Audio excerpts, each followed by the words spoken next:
halls. Did you hear about that one? No. That story's going around. What did he do? No, it's just that Benji comes late to work and he barely leaves him enough time to get in. That's always been the case. And now the building has filed a complaint against him. You know, The building is complaining about Benji? Yeah, I Benji, love come Benji, on. but this is the most annoying shtick thing he does. It really is. Yeah, I see him it's a sometimes. shtick. It's ridiculous. What, is he like OJ hurtling through What the he building? does is he runs into the building like a bull in a china shop, like full speed, Like a sweaty. linebacker. Yeah, like a linebacker. You've seen it? Yeah, I have. And you know something? I think it's more about some sort of obsessive compulsiveness rather than like, this He's whole just thing. doing He's looking shtick. for attention. We've all I seen it. think Yeah, it's he's crazy. obsessive compulsive because he's come in here with that bullshit about like, oh, I just took a shower and, and I'm just drying off. We You all think take he showers, has rituals dude. that he Come can't on. get completed. He feels like Is he Fred has to right? come in at the last second for whatever reason. Benji, It's do you have always been the OCD? case. I don't know. It's possible. I mean, I don't. I used to have it really bad where I had to keep going and checking a lock or keep turning something off. But as far as I know, I don't consciously have it. Oh, I see. So you can't show up at work on time. Like it's got to be like I right think at the I edge. really do. He feels like he has to like wait until the last possible minute to come in and do it. He also does this thing where he wears his headphones over the front of his head. I don't know if you notice. And if for some reason, when he's not wearing his hat, I think it's to probably take away from the fact that he's going bald. That's exactly what it is. Well, you should put some hair on that. You're worried about how you look? Yeah. And yet he wears his headphones in a very retarded fashion. Look, what is this? So what does he do, Ronnie? He runs. Well, into, here's what building security has filed a complaint. Today was the worst. So here's what happened today. Today he forgot his ID. Right. And he came into the lobby downstairs, and I've been talking about up here. And he ran to try to run through the lobby, and he had a whole thing with the guards downstairs. So now they filed a complaint with the building, and with Sirius, and with Sirius Security. What did he do, Gary? Because I think Ronnie skipped some parts from what you. No. He runs in and then he hits. Well, let's start from the beginning. He gets downstairs, doesn't have his ID. So, like, even I, who have been here for 2 years, they know who I am. The one time I forgot my ID, they made me call up. You can't just go through it. The rule is you have to have ID. Right. So Robin hit it right on the head. Like OJ, he comes barreling through. He runs through. He's like, I forgot my ID, and then he hurtled over. Who I am. He hurtled over the turnstile because without your ID, He jumped the turnstile. Yeah, Right. You can't without your ID. You can't make a turn. So then when he gets up here, this is the part that I've seen. So did they try to stop him when he hurtled? Well, they were yelling to him, but he just kept going. He says that he told them what they were doing, but why would you file a They have complaint? to stop, yeah. Can I? Well, hold say on, let me I finish. can't even believe he could hurtle a turnstile. Let me finish. I'd like to see that. So I'm standing outside, right outside this green room right here, right? Right. And I've heard about this, but I've never experienced it until this morning. It really is like you hear a gallop, right? Like you hear the floor start to shake. starts to rumble. And I don't know what it is, but luckily others do. And I forget who was out there, but they pushed me against the wall and they go, Benji's coming. He comes running around. I mean, really, Howard, he runs in a way without any regard for that he might knock somebody over. And he runs in. And then the other complaint about him, which I just found out, is Artie has a standing order for breakfast every morning. We know what it is. Intern gets here at 5:30. We send him out to get it. As Benji runs in, like an elephant, he screams his order out. He's like, I need 4 cups of coffee! And then he runs in, and what ends up happening is we have to send an intern out at 6 o'clock, and they're taken away from the show. So we've asked Benji to please give us a standing order. But he's screaming All right, and running and yelling. Rule number 1.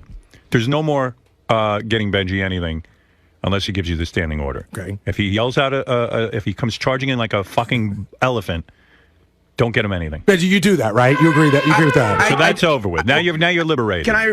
Either you get a standing order or you get nothing. Well, did you hear what First of this all, morning? wait. Everything always is treated differently with me. Yes, which it could is. be okay. Who's You could be running like, in here but yelling an order? Everyone, you including- act differently than everyone, so you have to be treated wait a second. differently. Let's just talk about the order thing. Everyone at times has asked, and I said but always your check with order- Jason or Tracy first. You didn't hear Can we what send Gary an intern said. down and go get some fruit? Okay, can I explain it to you? So is that for no You're one not should send listening. them down? You're not listening. You're not listening to Gary. Go ahead. Okay. Everybody here orders breakfast. We order it at once. I'm not talking about a That's standing what We we're order. order I it know once, about that. and one person goes down to get it. You never send people down for cookies, Gary? No. You I used to don't. send me down for cookies all the time. I don't send you down for cookies. I think you're No, you used to overlooking do one. it all the time. But I'm I'm telling you, talking about this first thing. I in think the you're morning overlooking thing. one factor. Nobody's running past anybody and shouting out I an don't order. shout. I say it politely. What happened in the lobby this morning, though? And I'll do it He in- stood outside the door here, up here, because he didn't have his ID, and he's screaming at the top of his lungs. No, I he's did knock on screaming the- my can I- name for him to come out and get him to let him in. Benji. Can I respond Benji, at no. all? There's too much. cannot. I will let you respond, but I got to tell you something. There's too much drama going on around you. it's very All notice you made. have to do is get to work. Now, if you have a psychological problem like OCD, where it doesn't allow you to come until the edge of time, you got to go see a doctor and get yourself a medical note because I don't know what the fuck you're doing. But can I respond to what happened this morning? Go ahead. Okay. I got here, I did realize I didn't have the ID, which sucks because I know it's hard to get in without it. Staple it to your head. Right. You won't forget it. I have my ID every morning. You know why? It's always in my bag. That's great. How can you not have your ID? I put it on a table. Impossible. I don't know what happened. I must have forgot to grab it.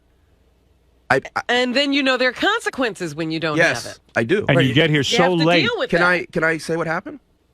How late do you get here? Can I say what Do you happened? time it right to the edge? really does. Between 6 and 6:01. See, we're focusing. 6 and 6:01. How about work starts for you at 5:30? Then you'll never have this Can problem. I say what happened? Because lies were told. And he about lives me. 3 minutes from the studio. But if lies were told, why are they? I heard what you said, but if lies were told, why are they filing a Can complaint? I say what happened? Sure. Why is there a complaint against you right now? I don't know. I haven't seen. Which the is like complaint. having a complaint against me. Can I say what happened? All right. Okay. I got here. I said to the guy I was sorry. I forgot my ID. I said, "What's the procedure? Can you call upstairs?" He asked another guy. They asked around. I said, "Please, please." I did say, "Please, please, call upstairs." And then he said, "Okay, go ahead. But when you have a chance, come back down to get the pass for the day." I said, "Fine." And for that, he filed a complaint against you. I don't know and I did. He told me Because go I ahead, can tell you that I've been and in the same- I did pull the turnstile to get Ronnie, through. you didn't do that? No. Well, he jumped the turnstile. I did not jump it. Oh, how'd you get in? I pulled it to the side. It's an old subway tray. He pulled it. Oh, okay, whatever he did. Now I have He a good, couldn't I have- possibly jump it. I have I a- could I jump have the a- turnstile. Listen, And you can't pull. I know you can't. Ben, I have a good relationship with these people I downstairs. do too. And wait, When what people did I can't do get wrong in, at that? all I have Yes, to Howard, do- I should have been there late. All I have to do is call downstairs and they'll let him in. I asked Okay? him, If they- Ronnie, that's exactly Yeah, what I asked but him. now you're screwing it up for everybody. But Ronnie, that's exactly what I asked and that's your him. problem. What do with you mean everything. he's screwing up for everyone? Because now Explain. it's Ronnie, what did I it's do a wrong? whole- Benji, let him talk. It's a whole procedure now. Now they're going to make me come downstairs and verify that he works up I here. asked you. Wait, and, I and that asked- goes for anybody now. I asked See, for the normally Ronnie, they would call me and Ronnie, say, you know, that's what I asked him to do, but he told me go ahead and go up. Then why are they what's your- mad? I don't know. You see, but no, They filed a complaint why against did you. why Why did you? says. If they weren't And let's mad, look at video from this morning. Hello? They have video if there. they weren't mad, why did you have to break through the turnstile thing? They would open. There's a door there that they open Right. to let you in. I don't. You know what? You don't know. I didn't know. I didn't know that. They said go ahead, and I just ran through the turnstile. Okay. Do you just come ran charging through in it. here every morning? Yes. You run like You an know, elephant? see, that's the thing. Are How, you denying that too? No. How about the You're time you not. almost knocked Tony over coming out of the elevator? and she's pregnant. No, we're focusing on the wrong thing. Today he forgot his ID. Fuck it, whatever. So we're talking about every day when he has his ID. It's an issue and it's bigger than you think. The guy who drives me every morning notices what Benji does. When I pull up in the car, a lot of times there'll be a cab right there, and I won't get out till I make sure it's not Benji, because Benji gets out of the fucking cab. And you know, when you're a little kid in junior high, you have a rule. You can't run in the hallways Right. because you could get hurt or hurt. And I know that sounds immature, but I really like you to enforce that with him, because he gets out of the fucking cab, starts in the middle of 49th Street, and runs like a bull. And even my driver is like, he scares my driver. He's like, what's with that It's guy? not He's funny, nuts. Benji. Why are you and doing it's this? not funny. He runs through the hallway. I don't understand. What time are you getting here? Dude, I told you, get here 5:45. Okay. It's Cut the annoying, shit. Benji. It's annoying everyone. We're not joking. It's crazy what you're doing.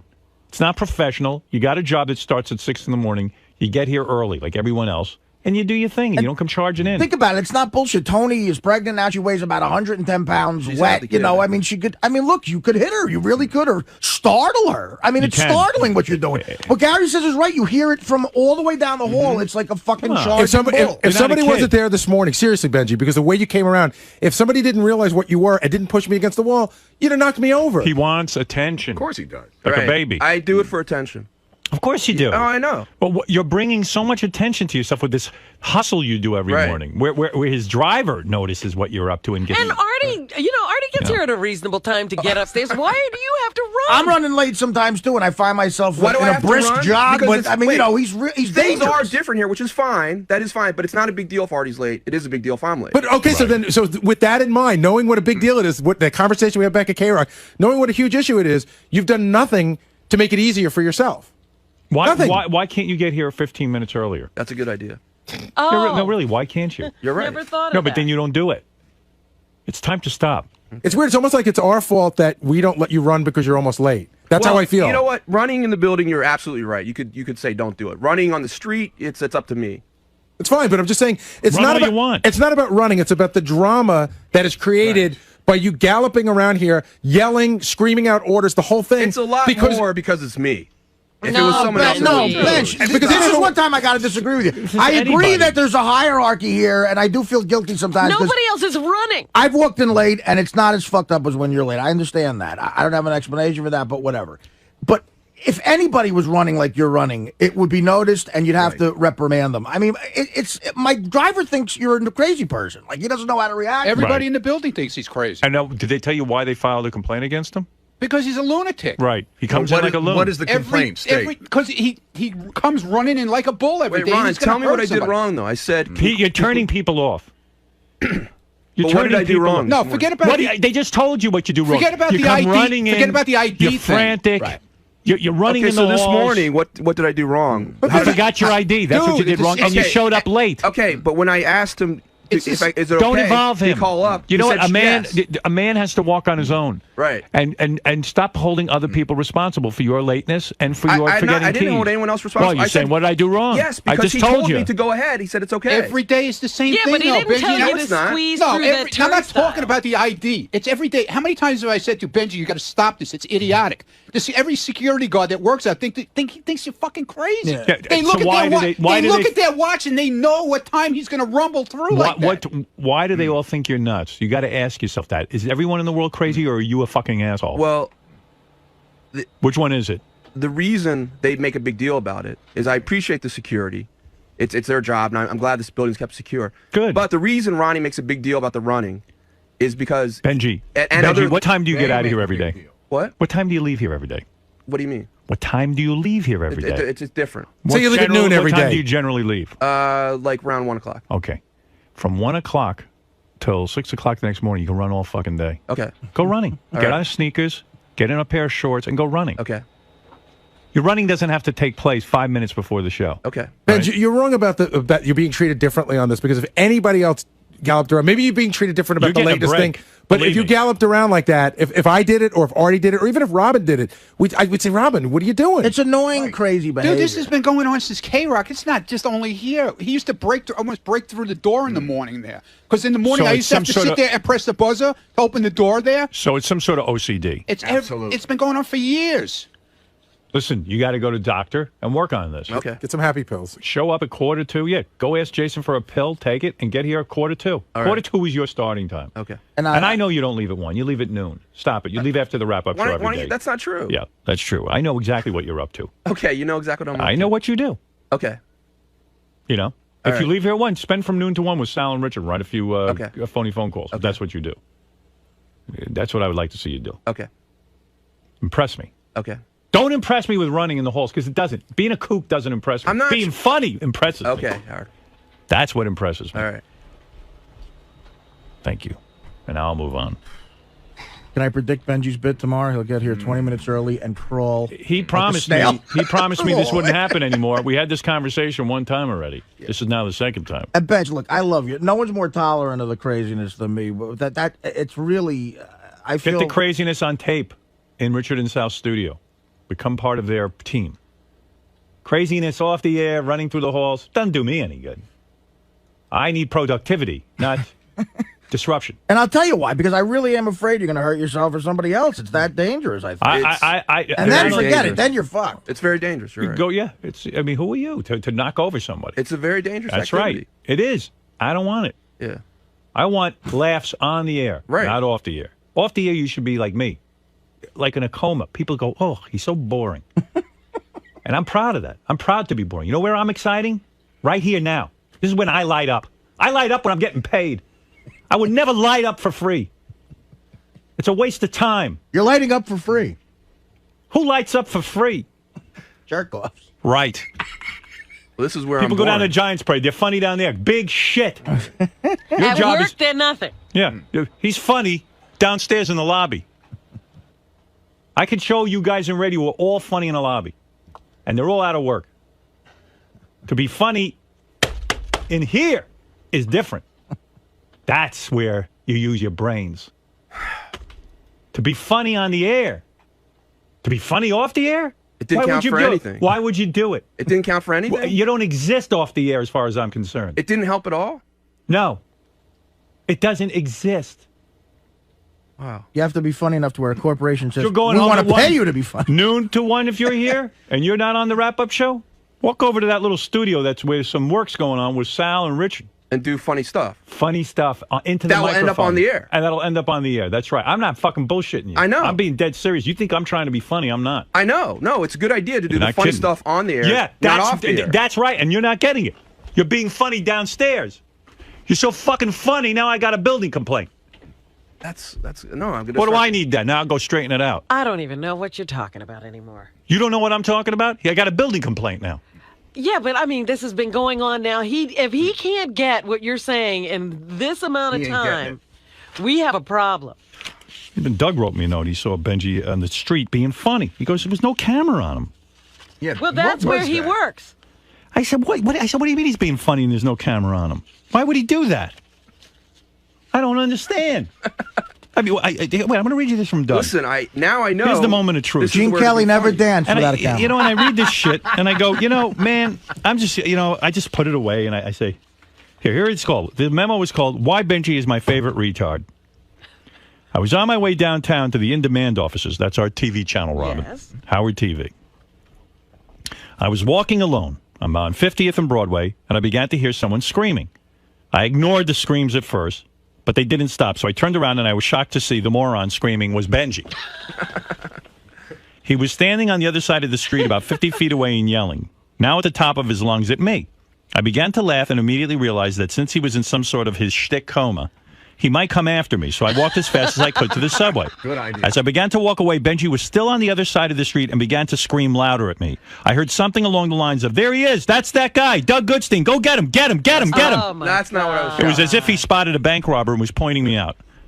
I was hysterically laughing now, looking like an idiot at myself for walking alone and laughing. I picked up my phone to cover up as if I was talking to someone and laughing. I actually called Benji, who was out of sight at this point, but he still picked up the phone, screaming. I made my way into the subway, praying he didn't follow me, and got on the train with a clean escape from Benji. Wow. I am not sure if he had his tape recorder on or not, but I assume this was all done without any recording devices and solely for Benji's whacked-out amusement. Yeah. And I'm like, why? What's the point? What is that? Explain to me what that was. Explain to me too, Benj. That was insane. I was like, maybe you told one of the guys to shoot this and you had some bit going, but it was funny as hell. But what good is it? Right, just I for was him. yelling. Like, stay here and do that, and do that in a phony phone call type I was yelling situation. to Doug. When I was yelling, I didn't say get Doug. I said get the Benji. kid off the chair, Doug. Get the kid off the chair. Okay. Whatever you were doing. It doesn't matter. I Let's just say said it my was You're name. funny. asking why I was doing it? Yeah. Because I got a kick out of it. Okay.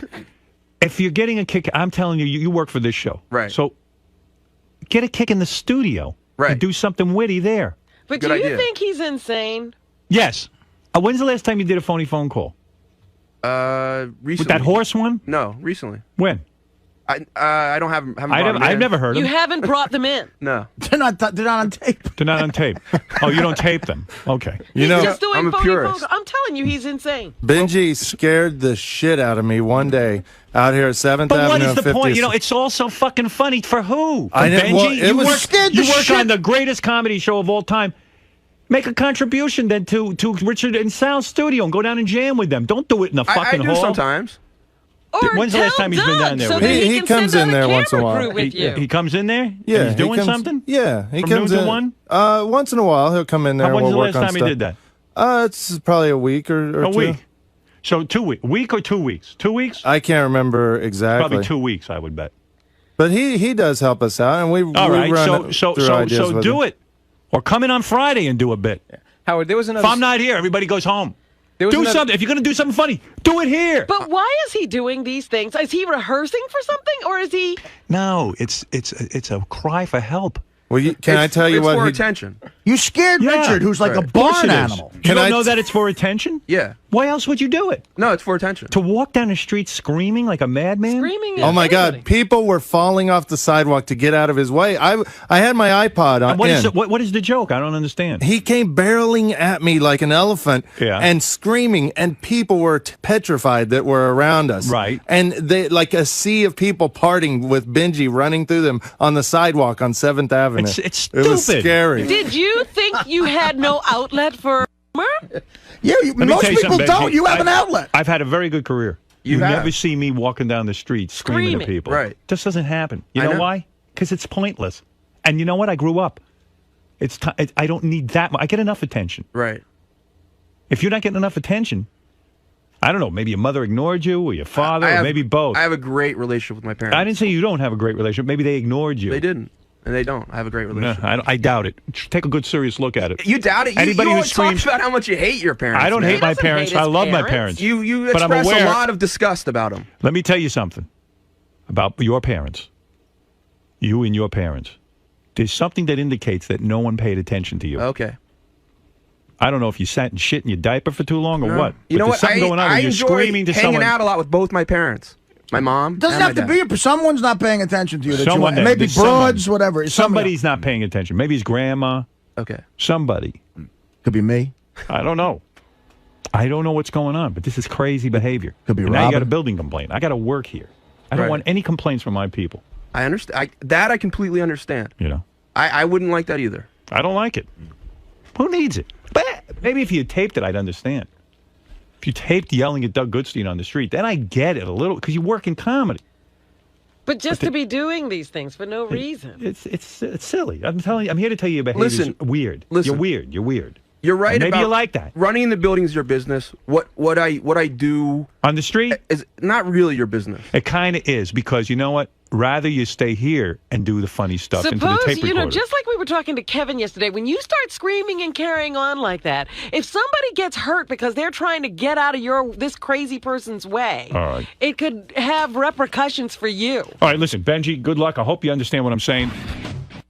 Garrett, why can't Benji just take this as a, yes, you're right, I'm wrong? I don't know. He thinks that we're picking on him, and he's absolutely right. There are, there's different levels, okay? If Benji's late, he takes. But Howard has talked to Benji about being late, right?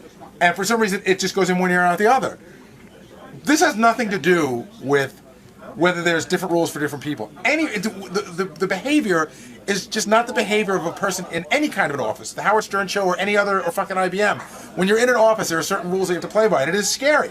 And I've heard people complain about it time and time again. He almost knocks you over, and it's just unnecessary. It's he's like, well, I'm almost late. What's the big deal? The big deal is be a fucking human. He's been talked to so many times, and I know this is a job that to get in the studio was something Benji fought for. Now that he's there, what? I don't know. Is this shtick related? Is it? No, this is not shtick related. I don't know what it is, but it's not shtick related. There's no doubt about it. But all in all, regardless of rank, you make that big of a commotion every day, you're going to get noticed. And yeah, that's right. And we've talked to him about it. Ron. Yeah. This situation with Benji is something that's been driving you crazy since the K-Rock Yeah, but days. we've talked about this before, me and you. Yeah. Right? How he comes in here every day. It's crazy. He's going to hurt somebody. And that's the problem. I've seen him almost knock Tony over numerous times. Now she's pregnant. If he would have hit her this morning, God knows what would have happened. Yeah, some serious... It's not funny. Yeah, no. It's really not funny. It's not funny anymore. Do you think it's not a joke. Do you think he's finally listened? Is this the last straw? Dude, this has been going on since K-Rock, and he's been talked to about it, and he just ignores it.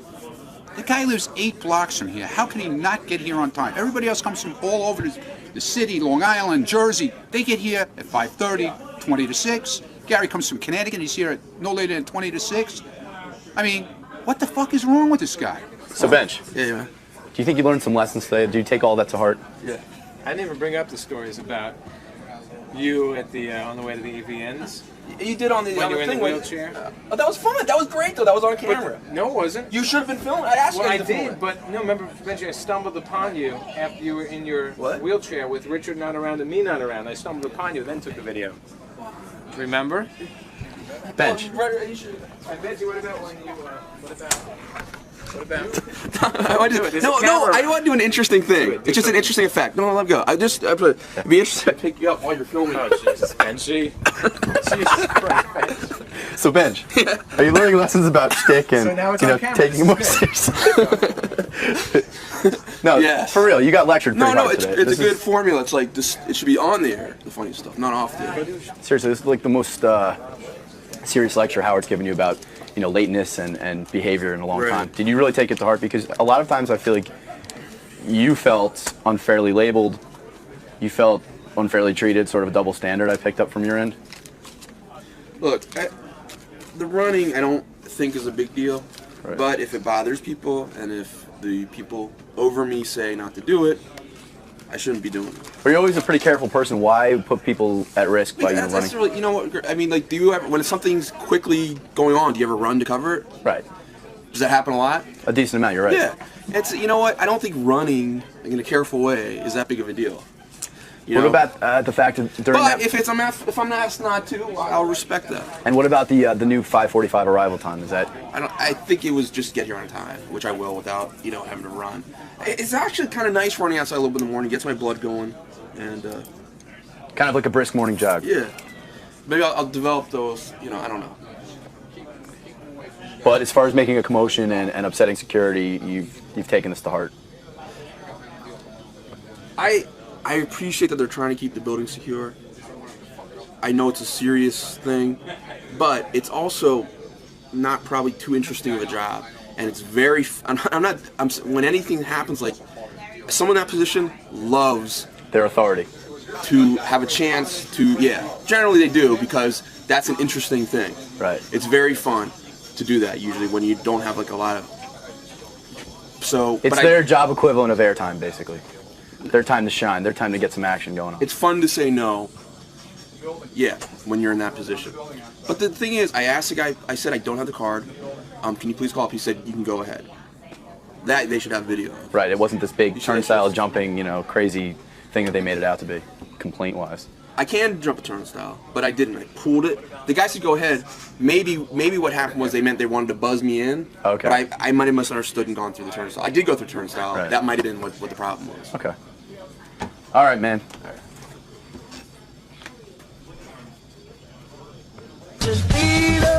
Is as bad as can. He knows he's the best. Is as bad as can. He knows he's the best. Oh, like a douche. Why would he bug to that? Douche. He's a douche. Because he is a douche. He would bug to this. Yeah. I'm going to bug to this. He's gonna bug to a lame piece of music. Give me something to bug to. Imagine if this had become a big hit. Oh, he'd be impossible to deal with. Yeah.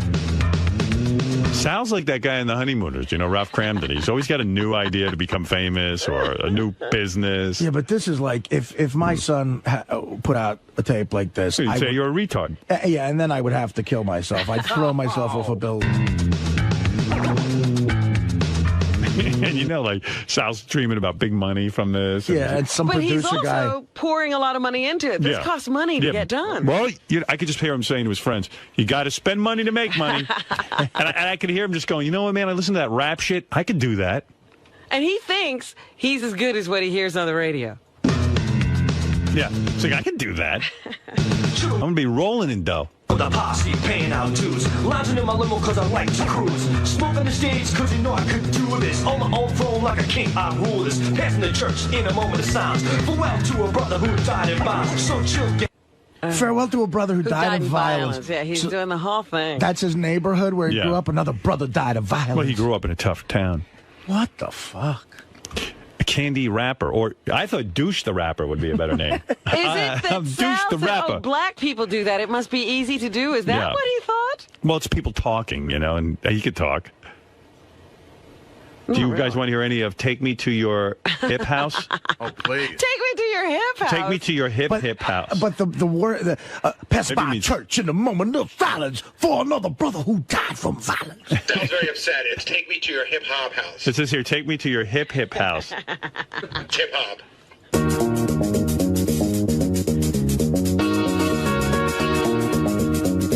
Yeah, coming at you. Now if you get the feeling of the rhythm that I'm dealing to your body and your soul, so let yourself take total control. So wet 'em and spread 'em and make 'em nice and wide and get my bass, put it to your face, girl, till it's ready to slide inside. And with one touch, not too much, I'll make you see to feel unique. With this jam, I'm ready to slam. I'm going to make so much money. Wigger? That was it was one of another one of Sal's get poor quick schemes. I'm very poor, and I'm going to make myself poorer. No, but being on this show is a get poor quick scheme. Right. Mark, you're on the air. Big fan. Mark, go ahead. Hey now. Hey now. Yeah, I love it. It's some pretty good rap there. You should go head to head with Isaac. Yeah. Douche the Rapper. I love it. All right, thanks. Such a fag. Yeah. Another brother died from violence. Jonathan, you're on the air in Los Angeles. Yeah, it's Vanilla Sal. Vanilla Sal. There you go. Vanilla douche. You're a douche, Quillo. Run the young douche. All the young douches. So come on, girl, just lift your feet and house me, house me. To the hip hop house. Oh, rouse me, rouse me. To the hip hop house.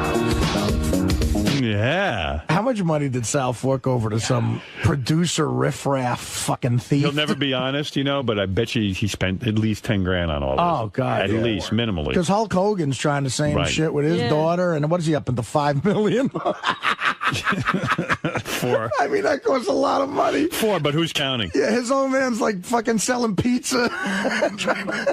Dude. How much money did you sink in? Tell the truth, dude. Sal, I love you, but that is, I mean, we all do stupid. I know it's garbage. Right, it makes me cringe. About 7 grand.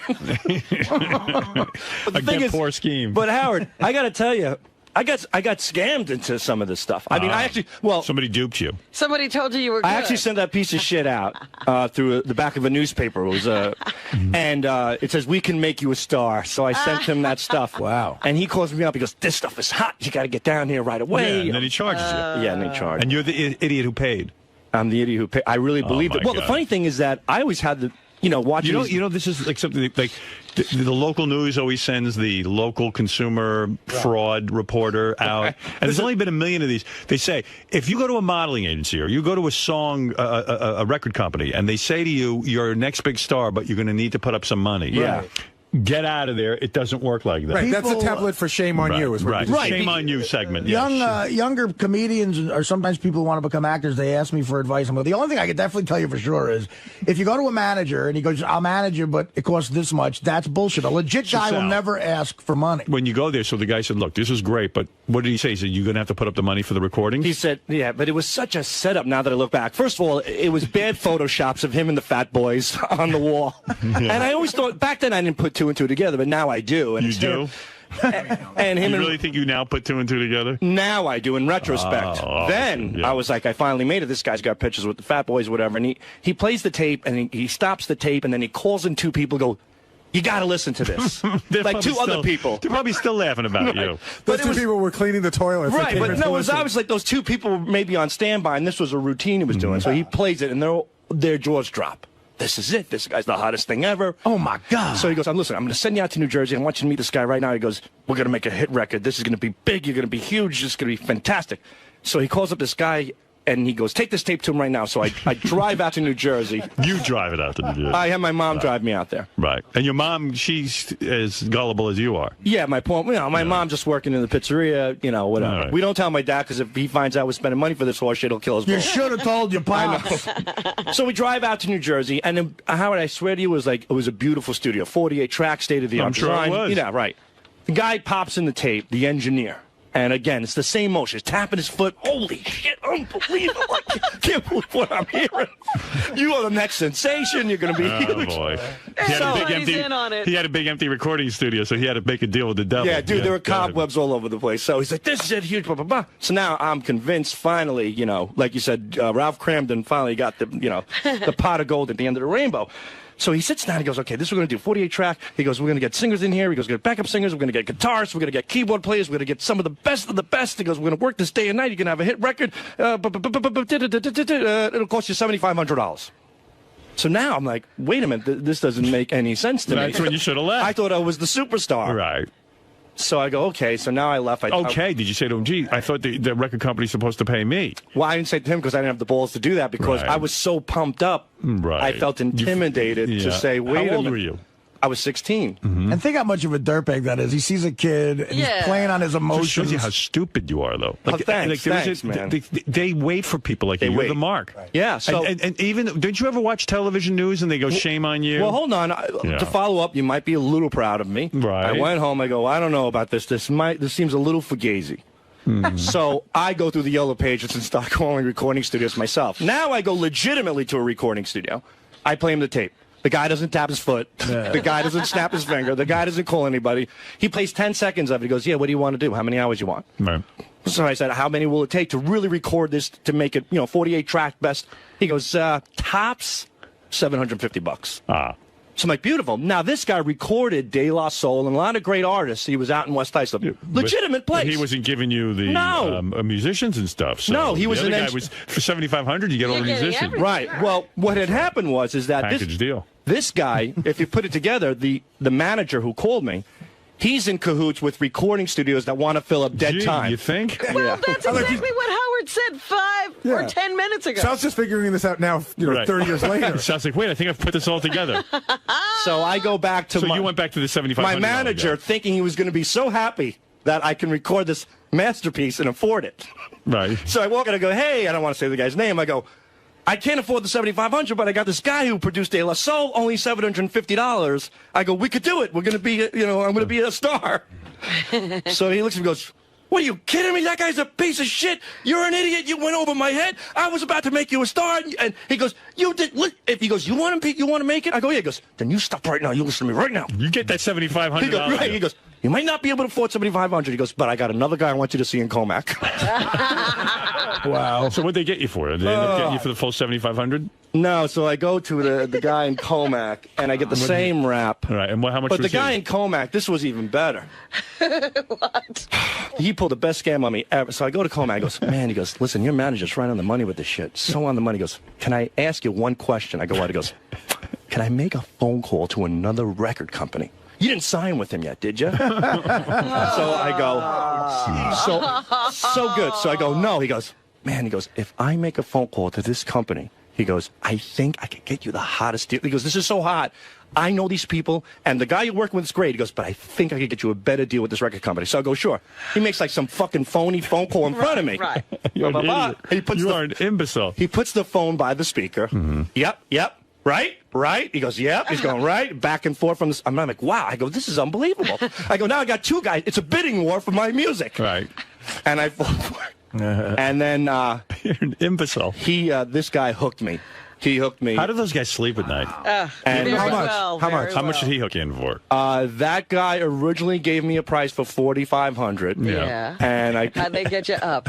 Well, no. He got me for $4,500, but it ended up costing me with him.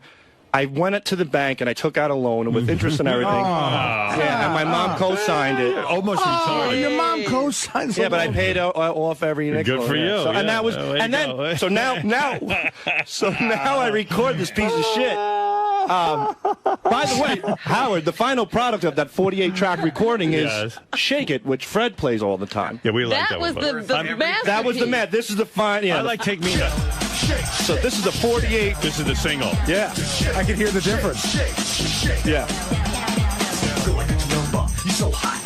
Did the other musicians, they're all in on it, I guess. Yes, and Al Greenwood from Foreigner did the keyboards on it. Hey, can I ask you a question, though? When you went back to the guy for $4,500, did you ever say, but I found a place that could do for $750? Yeah, I just did that. I went back to my manager, go, I got a great deal. So he goes, no. But how much money do you think these guys can make? $4,500. Well, what happened? The guy has they the are studio. bringing in musicians. They brought in and stuff. legitimate musicians. They had to pay them something. Yeah, I don't know. But the funny thing was, without a doubt, I was never there for these recordings because these. Did your mom or you ever say, "Gee, I thought the record company is supposed to pay us. We're not supposed to put up the money"? What record company? Right. I always thought that. You always read about these rappers and how they became overnight successes because they found a guy who took them under their wing. You know, I was the guy. No, I was the jackass that walked in. So after I recorded this and I was going to be this big star. All of a sudden, all the negotiations fell through, like the record company from this guy who, the new engineer who called, didn't get back to him. I go down to my manager. I go, hey, we got the final product. He goes, great. He goes, I need you to go to this tape duplicating business and make 500 tapes, cassettes. He goes, I have to send them out and distribute them to all the record companies. How much did that cost you? Yeah, well, that's the thing. That cost me another $1,000. So I said to the guy, well, but hold on a minute. So I go, I said, look, I really, an asshole. But he's only 16. I know. That's Fucking idiot. sad. What a moron. Yeah, so I go, okay. You know, at 16, this might have happened. And I'll never forget. Sal, I could fucking get you a record contract if you give me 10 grand. I know. I go to Deer Park with this. I'm so deflated with this tape, and I pay that. So that's that money. $5,500. So you make the 500 copies. Do you bring the 500 copies to the guy? In a truck? No, in 2 Bloomingdale bags. Right. Like they weren't, by myself. 500 copies. Yeah. Now I'm a delivery boy, and I'm delivering 2 sacks of shit. This is paying Do you. they, do they keep you waiting in a waiting room? Well, I knocked on the door, and I waited, and I waited, and waited, and I get in, and I say to the guy, I go, hey, I got the tapes. And the funny thing was, he goes, what tapes? Like, he didn't even remember where it was. He didn't remember where he was in the story. I got three scams going on every morning, so I can't remember. The only thing valuable was the bags themselves. They probably threw out all the tapes and saved the bags. Oh, they definitely did. Because when I brought the tapes, he says to me, Howard, he goes, where's your 8x10s? I'm busy making a baseball cap for a kid. I'm going to get on the Yankees. I bring him the tapes. He goes, what is this? I go, these are the tapes. And he looks at the bag, he looks at me, he goes, where's your 8x10s? How much is he charging for that? Well, he sent me to another guy for the 8x10s, and that was like another $700. Jeez, what a racket. He was hooked up with everybody. Yeah. And that's when I officially became G-Man, because Cool the Candy Rapper wasn't a hot enough name. He changed me to G-Man. Oh. So I go out to Brooklyn to take these photos.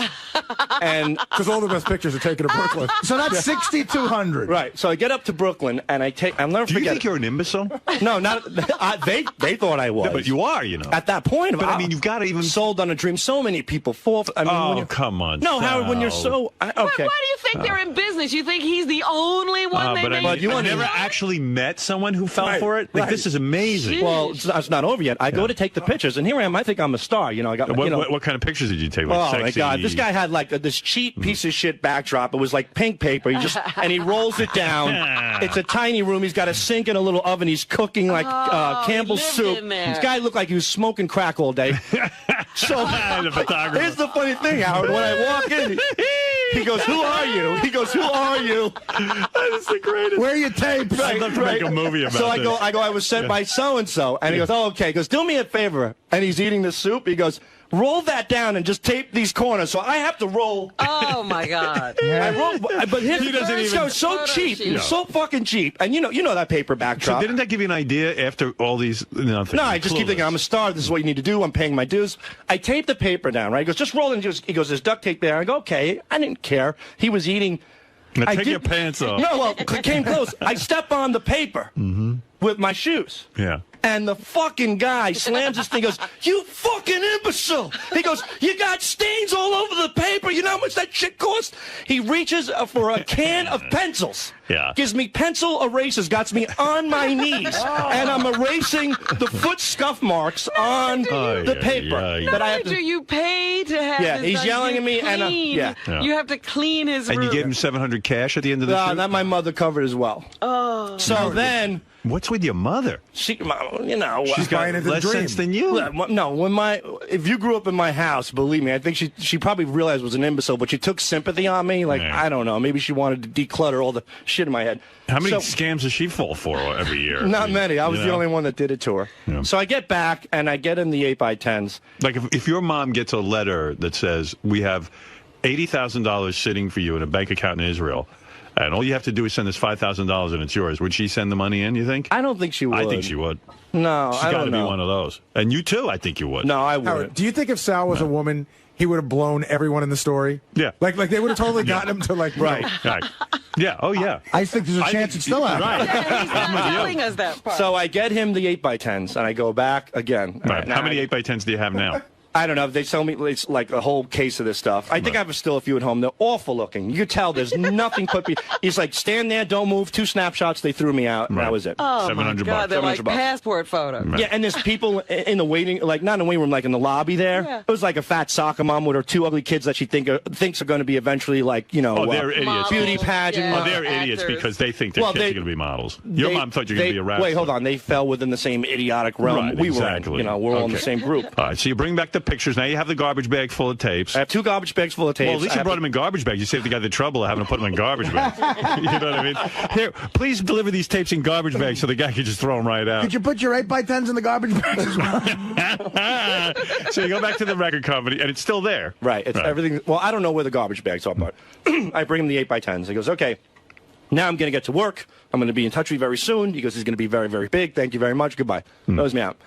A couple weeks go by, I call him up. I go, hey, you know, what's going on? And he's like, look, I'm very, very busy. Don't you understand how this business works? He goes, how the fuck am I supposed to make you a star if you're not giving me the opportunity to get your stuff out? He goes, did you get me the tapes? I was like, what? At that, I couldn't believe. I said to him, did I get you? I brought 2 fucking garbage bags down of tapes for you. He goes, what are you talking about? I go, I brought them to you. I He goes, threw them hold on. out. Yeah, so he does one of these things. Hold on one second. Like, Ethel, where are those tapes from 𝗦𝗄𝗿𝗱? Oh, okay, yeah, we're on it. I know why I got confused, because you're a candy rapper, now you're... Some bullshit. G-Man. Then he calls me back. He calls me back, because I think he feels like, oh my God, he's onto this idiot. He felt bad, yeah. No, he thinks that I'm onto a scam. So he goes, listen, I got a great deal for you. He goes, have you ever heard of publishing? I didn't know publishing. He goes, you know what, Sal? We need to make a TV commercial. How much you got? So I don't know what publishing is, but he goes, once you become a star, your stuff's going to be played everywhere. He goes, how about if I told you every time your song was played, you're going to get paid? Right. He goes, the guy knows the business. Yeah, he goes, not only are you going to make money from sales, but publishing is where it's at. That's where you're paid for the rest of your life. I said, wow, that's great. He goes, so this is what we're going to do. I need you to come down. I need you to sign a publishing contract. So we have the rights to get this out and get you paid every time. He goes, it's going to cost you about $1,100, something like that. Right, okay. Right. So now we're up to, let's see. That's where we get to about 7. But I told him, I said, and I went to my mom, and I was really upset. You should have said, screw the publishing. You guys can have the publishing. Just make me a star. Right, and I think so you never give him the 1,000? No, he gave me a deal. I think it was like $450. Oh. For the contract. For the contract. A piece of paper that he's had. Right. That's just a boilerplate contract. Which I think you're entitled to publishing anyway, as long as you're the artist. I don't think you pay additional money, but he made me. Well, you do. I did, like an idiot. $450 for the publishing contract. And that's it. Never heard from him ever again after that. Did you call him a couple of times after that? Yeah, never. You know this story's probably 50 times funnier. You know he must have been calling and calling. Well, I did. I called all the time, but I he wish I had those calls on. But here's the thing: after all that, a year goes by, and I notice his ad's not in the paper anymore. But there's a new name. You know what I mean? So I call up that, and I'm like thinking, hey, maybe this is a legitimate company who will like my stuff. He picks up the phone. Oh, they went through a name change. all over This went through a name change, right? Yeah. So did you get me those tapes, Sal? So when he picked up the phone, did you say to him, hey, this is Sal, remember me? No, I didn't say anything. I was just like, Sal, you know what your problem is? Your music's a year old. You can miss the mark. We got to start all We got to over. make so from my math, that's $6,650. Yeah, I said about $7,000. Yeah, around that. Round 2, just for you. I wonder if he even listened to the tape. Nah, not one time. Of my rhyme, I'll do it fine. So it's sure to be in line. Until you fall, I hear you call. For my I got a report on Sal, by the way. I heard that Sal was out performing this weekend. Friday night, second show. I heard Sal got really, really drunk. Usually does 10 or 11 minutes. Did about 20 minutes. Most of it didn't make sense, but I heard you were as racist as you've ever been. I like that you're racist and you got the N-word jokes and all that stuff, and yet you were a black man. You were trying so hard. Right. Maybe that's why you don't like black people. But I do like black people. You can't do black music. No, you don't. Yes, I do. Oh, I admire the black man's work. That's probably why I was doing it. It has nothing to do with that. I don't remember one word I said on stage Friday night. Bob and Then how do you Chewy- know you weren't racist as ever? You're a self-hating wigger. They had to carry me off the stage, Bob and Shuli. What is it? So usually, you know, Sal does nice tight set and he's done. He was rambling for over 25 minutes, I think, on stage. Just like Lenny Bruce. Just drunk out of his mind. And you know he's drunk because he starts talking to the audience, like asking them how they're doing. Dude, what are you doing drinking on stage? You're not professionalism. You don't have the right to do that. I don't have the right. I apologize. I did 4 shows, and one of the 4 I got drunk. I've been doing stand-up with these guys for 2.5 years. That's so not cool. But he's never done. I mean, it was never this bad. And at one point, I go up on stage because it was a smaller type room. The audience can all see me there, and they're like, "Go get him!" They're like, "Go get him!" So I go up on stage. I grab a second mic, and I'm like, 𝗦𝗄𝗿𝗱. He won't let go of his first mic, and Bob runs up and yanks it, rips it out of his hand. Gets him off the stage? No, then Sal turns around, rips my mic out of my hand, and talks for 2 more minutes. I felt obligated to talk to the audience. All right, now everybody knows how. how you fall for anything. And Sal's out there if anybody wants to make a mark on him. Actually, Howard, the Backspin, the classic hip-hop channel, wants to play some of his rap songs. I bet they do. Yeah. Who wouldn't? $400 though, they were. Chance yet. No chances. This shit. I'm going to be a star. Can you imagine the guy sitting in a room tapping and bopping to the... Oh, God, how did he even do that? The guy deserves the money if he was able to do that. Yo, G-Man, you remember any of your rhymes? Want to bust some out? Come on. I don't remember. Come on. Dude. Come on. Dude. I'll beatbox. I don't remember. Yeah, you and Shuli, come on. Come on. No. Like old school, like the old days. Come on. No, I don't remember. The Howard TV viewers need this. Richard's a great beatboxer. Right, Rich? No, I've had enough. Everybody wants to rap. Who's this? Is this Isaac? Fuck Bubba. No, I tried, What can I do? I was a young kid, and... Wait, Shuli used to rap, too! I was more of a beatboxer. No, I was more of a beatboxer and a dancer. I was in a crew, but I never gave anybody thousands of dollars. I knew I was shitty enough to just do it in school with friends, and that's it.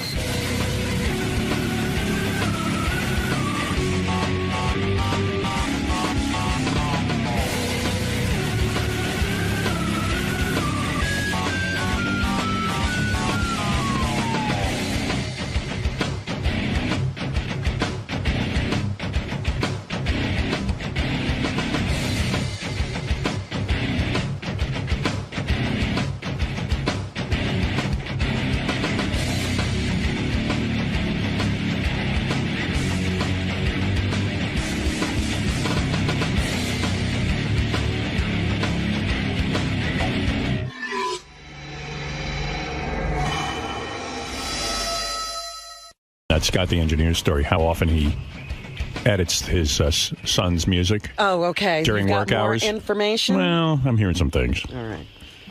An investigation will be launched. I want a full report on how much output Scott's giving me a day. All right. I want to know how many things he's editing. And just see how far the album is along. Yeah. Something tells me the album will be done before my tapes.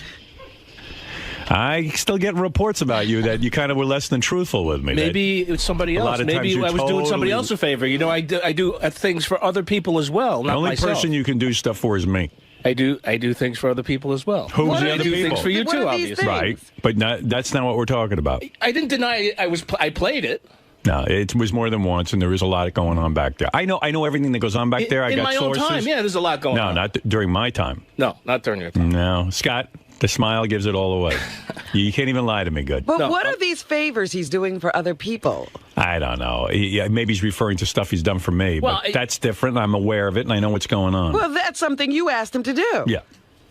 Yeah, but he's giving me a smile. I mean, I know some favors I've done. If you're referring to my favors, what are you getting on my case for, all right? You want me to start now? All right. Everybody back there, the 4 or 5 people that go down for at least 2 hours a day smoking cigarettes. I'm not you talking want to get about on their them. fucking case? I'm talking all about right? you. Bullshit, man. I'm talking about you. Bullshit. Talking about you. It's bullshit. No, I'm talking about you. I fucking work. These people are downstairs smoking their brains out and not doing any work for 2 hours a day because every time they have a cigarette, it's 10 minutes. 10 minutes times 10 cigarettes. You're like, how long is You're it? like one of my kids when Come I go, on, man. hey, you're not doing your homework. No one else is doing their homework. Of course I'm working. Let's talk about you. Forget about the people who smoke cigarettes. Let's assume. Yeah, forget about them. Yeah. It's all about me. Well, It's this is only a about discussion me. about I'm the you. only fucking asshole that works here. I'll talk about the cigarette people with the cigarette people. I'm talking about you. I mean, you're not I don't smoking get cigarettes. It. Bravo. I'm one of the hardest workers around. I've been working for you for I know. I'm going to have to monitor your output. I don't output. get it. What are you busting my chops about? I'm going to monitor your output. I want to see how much whatever you're you getting fucking done. want to do. I just want to know.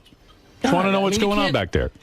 Nothing's going on. Just know I know everything that goes on. Nothing's going on. It eventually all ends up on my Nothing's desk. going on, then you're not doing anything. Well, then we need you to get something exactly. done. Get in there. I take a break from nothing to work on my son's shit. So it's a big joke. It's not a big joke. So I mean, you're you joking now. want to get on my case. I mean, for what? For what? I got limited playing budget something. here. And Playing something. I got limited budget, and I need those tapes getting cranked out and the things that we need done. Everything's getting done, and I'm doing my How job fast the way are it you should moving? be. Are you moving fast? No, I never move fast. You know That's that. what I'm saying. Of course I'm moving fast. You don't have time to be sitting with tracks. Let me ask you something. Everyone knows what's is up. Is the album done? Your son's album is done? No, I'm working here on weekends doing stuff. No, it's not during the weekends only. It's also during my time. I see. And I need this guy working because you know what? We need engineers who can crank shit out. Sure.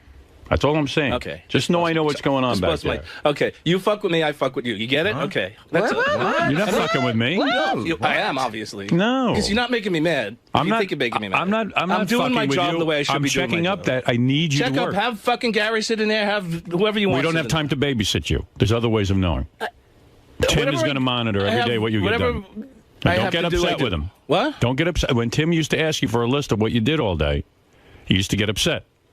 But now you've been caught with the drum tracks. And what? You've been caught with the drum tracks, and now we have to monitor what you do. Baba Booey said I had, Not Baba Booey. I'm your fucking boss. It's Gary. Oh, look Mr. at that. 𝗛𝗿𝗍𝗱. It's also Mr. Gary Del apostrophe A, capital A, Bate. What? What is he chiming in? I mean, all of a sudden I got to call Mr. 𝗛𝗍𝗍? Gary, Gary, is there a way to monitor what goes on back there? Really, I want a system. Well, there is, but Scott's not going to like it. Well, I'm not going to like anything you do. Well, we'll start with going back to Scott, just giving a list at the end of the day. Just what he produced for the day. Fine. That's what he used to do with Tim, but I know it used to piss him off, right, Scott? Now, let's say he goes. Does he just make a list and go, "Oh, I worked on the tapes today," or does he talk about how many? He'll say, "I worked on the game show special for 3 hours. I did Robin's News for an hour." And then does anyone check to see how much? Like, if he works for 3 hours, does one tape get done or 20 tapes? I mean, I need a thorough checking of what goes on back Not working there. on tapes. I'm not. I mean, that's I need to know, like, in the 3 hours, how much work does he get done? Like, so if he just writes down, "I worked on the game show tapes."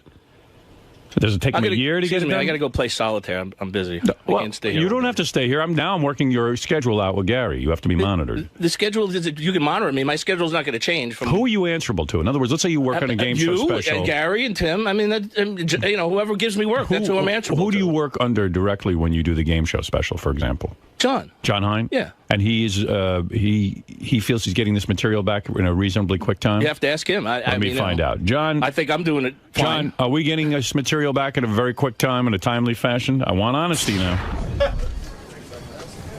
Hold on. You're on trial, my friend.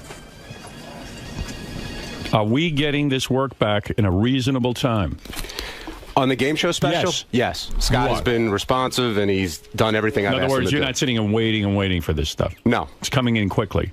He's been efficient. He recorded with Tom Bergeron. I've got no complaints about Scott. No complaints so far? No. All right. I'm going to make you in charge of Scott. And if you feel he is slowly... So he'll answer to Gary and you. And he's no longer on a level with you. He's underling to you. Okay. And you are his boss. Okay. And You've been demoted, Scott. You've been demoted. You actually lost position today, I guess. Believe me, if Scott worked as hard on a cure for baldness as he does on his son's music, he'd have a full head of hair right now. You know what? You were a sergeant, and now you're because I back to played corporal. something doesn't mean I was working on something. I admitted that I played it. Wasn't working on it. What did you play I it worked for? here I worked here for the last 2 weekends for 12 hours a day. That's working. No, you weren't listening working. to something is not You were working listening to your something. son's music. You weren't working. What's the fucking difference? What I listen that to? was your hobby. No one's paying you to do that. First of all, if you really want to, you really want to push things to a limit. Yeah. You want me, do I get a lunch hour? No, I'm supposed to get a lunch hour. We're going to start with this bullshit? You want to get petty about things because that's what Yes, you're doing. I do get a lunch petty. hour. Legally, I'm supposed to get a lunch hour, So take which I it. never Who take. stopped you? So that's my fucking lunch So hour. who I listen stopped to my you? son's music, okay? No. That's the end of that. No. No, So what do you mean, no? You do. What do you mean, listen. no? So, in other words, you said you never listened to your son's music. I said I So would you listen. are back there with your son's music. No, I said I didn't deny not listening to it. I listened to it. I told you that yesterday. You know, you're not in the K-Rock union. I'm not in a union, but you still, according to labor You're laws, entitled to your lunch break. That's correct. And nobody told you not to take a lunch break. So fine, that was my lunch hour. And you sure I look listened like to a you song. are eating lunch. You don't look like you're listening to music. You look like you're eating lunch. You look like you're eating 5 fucking lunches, quite frankly. I'll close the door for an hour, and that'll be the end of, that'll be my lunch hour. I mean, what is this? For 20-something years, I've been nothing but busting my ass for you. And not only that, why are you working on your son's music so much? Why don't you let your son do his own thing? I mean, we just recorded it the other day. But I haven't been working on my son's music for 4 years. Jesus Christ, you're a mess. What is a mess about that? I mean, you've got to pull yourself together. What is a mess? I don't get it. What is a mess about that? What is it, I'm trying to Ralph? help my son because I love him. What and is I'm- it? Yeah, who knows what you love? What is the Ralph, fucking go ahead. mess? Explain to me. When did you become this producer? That like He's a musical producer. His son's trying to make it in the music business. Yeah. He's going to be a musical producer. I'm not a producer. I'm an engineer. I'm helping him record music. No, you're I producing. do this for a living. Who's producing the album? Who's producing it? Yeah, The band, you and are. I have help from other people working on No, it. you're producing it. You don't know 𝗦𝗵cie𝗄𝗿? You He's don't know a great producer. 𝗦𝗵cie𝗄𝗿. You should keep that black cloud away from I never your claimed son to be a with his musical music. producer. Okay, Nah, you do, I'm working you do. with somebody here at Sirius that's helping me out, and we've been working the past couple of weekends working on the music. But it's now filtered into my day. That's when I get involved. What? Because I played 20 seconds of it, or I No, listened wasn't to 20 a minute seconds. of it? Listen, between you and me, Yeah. I know you don't have to lie to me. I'm not lying. I know what goes on back there. This was not 20 seconds. Of course you know what's going on. This was not 20 seconds. This is often. Often? Listen, They your just son's- recorded you're it. It could excited- be more than fucking, I mean, you You're know. excited about your son's Of course music. I'm excited about and it. I And you don't get understand that. excited about whatever your children do Yes, either. I mean, your do. children do a lot of shit too. Right. So, but I'm the boss man. I understand you're the You boss. And I'm not taking any of your time doing shit that I shouldn't be doing on your time. Well, who knows? I know. And if you want somebody to sit, why don't you come in there and sit in there with me? I don't have time to sit with you. I've got a job to do. Apparently you know everything that goes on. Did I have- someone complain that they couldn't get things done? No. No one complained about anything. I'm just telling you, I know what goes on. You back in obviously that just studio. you're complaining about it now. I am. I know. I'm aware that you're very busy with the producing That your is correct. son's music. That is correct. Not only on the weekends. On my own time.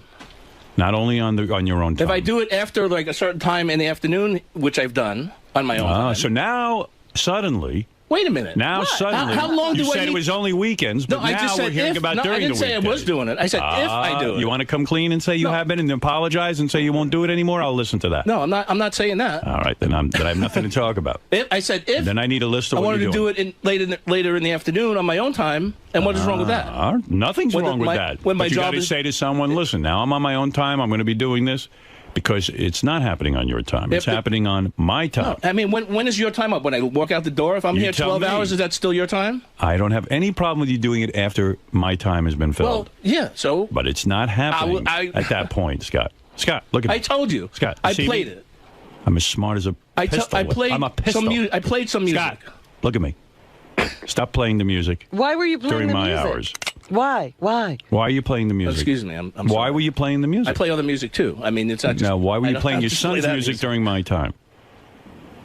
Because I wanted to hear something. So you're thinking about it and working on it Right. while you're here. You need to do it. All right, listen to That's me. a difference. Do me a favor. Can't they afford a real engineer at this point? That band, they've been together for like 10 years. What the fuck is this, kid? Can't you get off the phone and do some work for a change?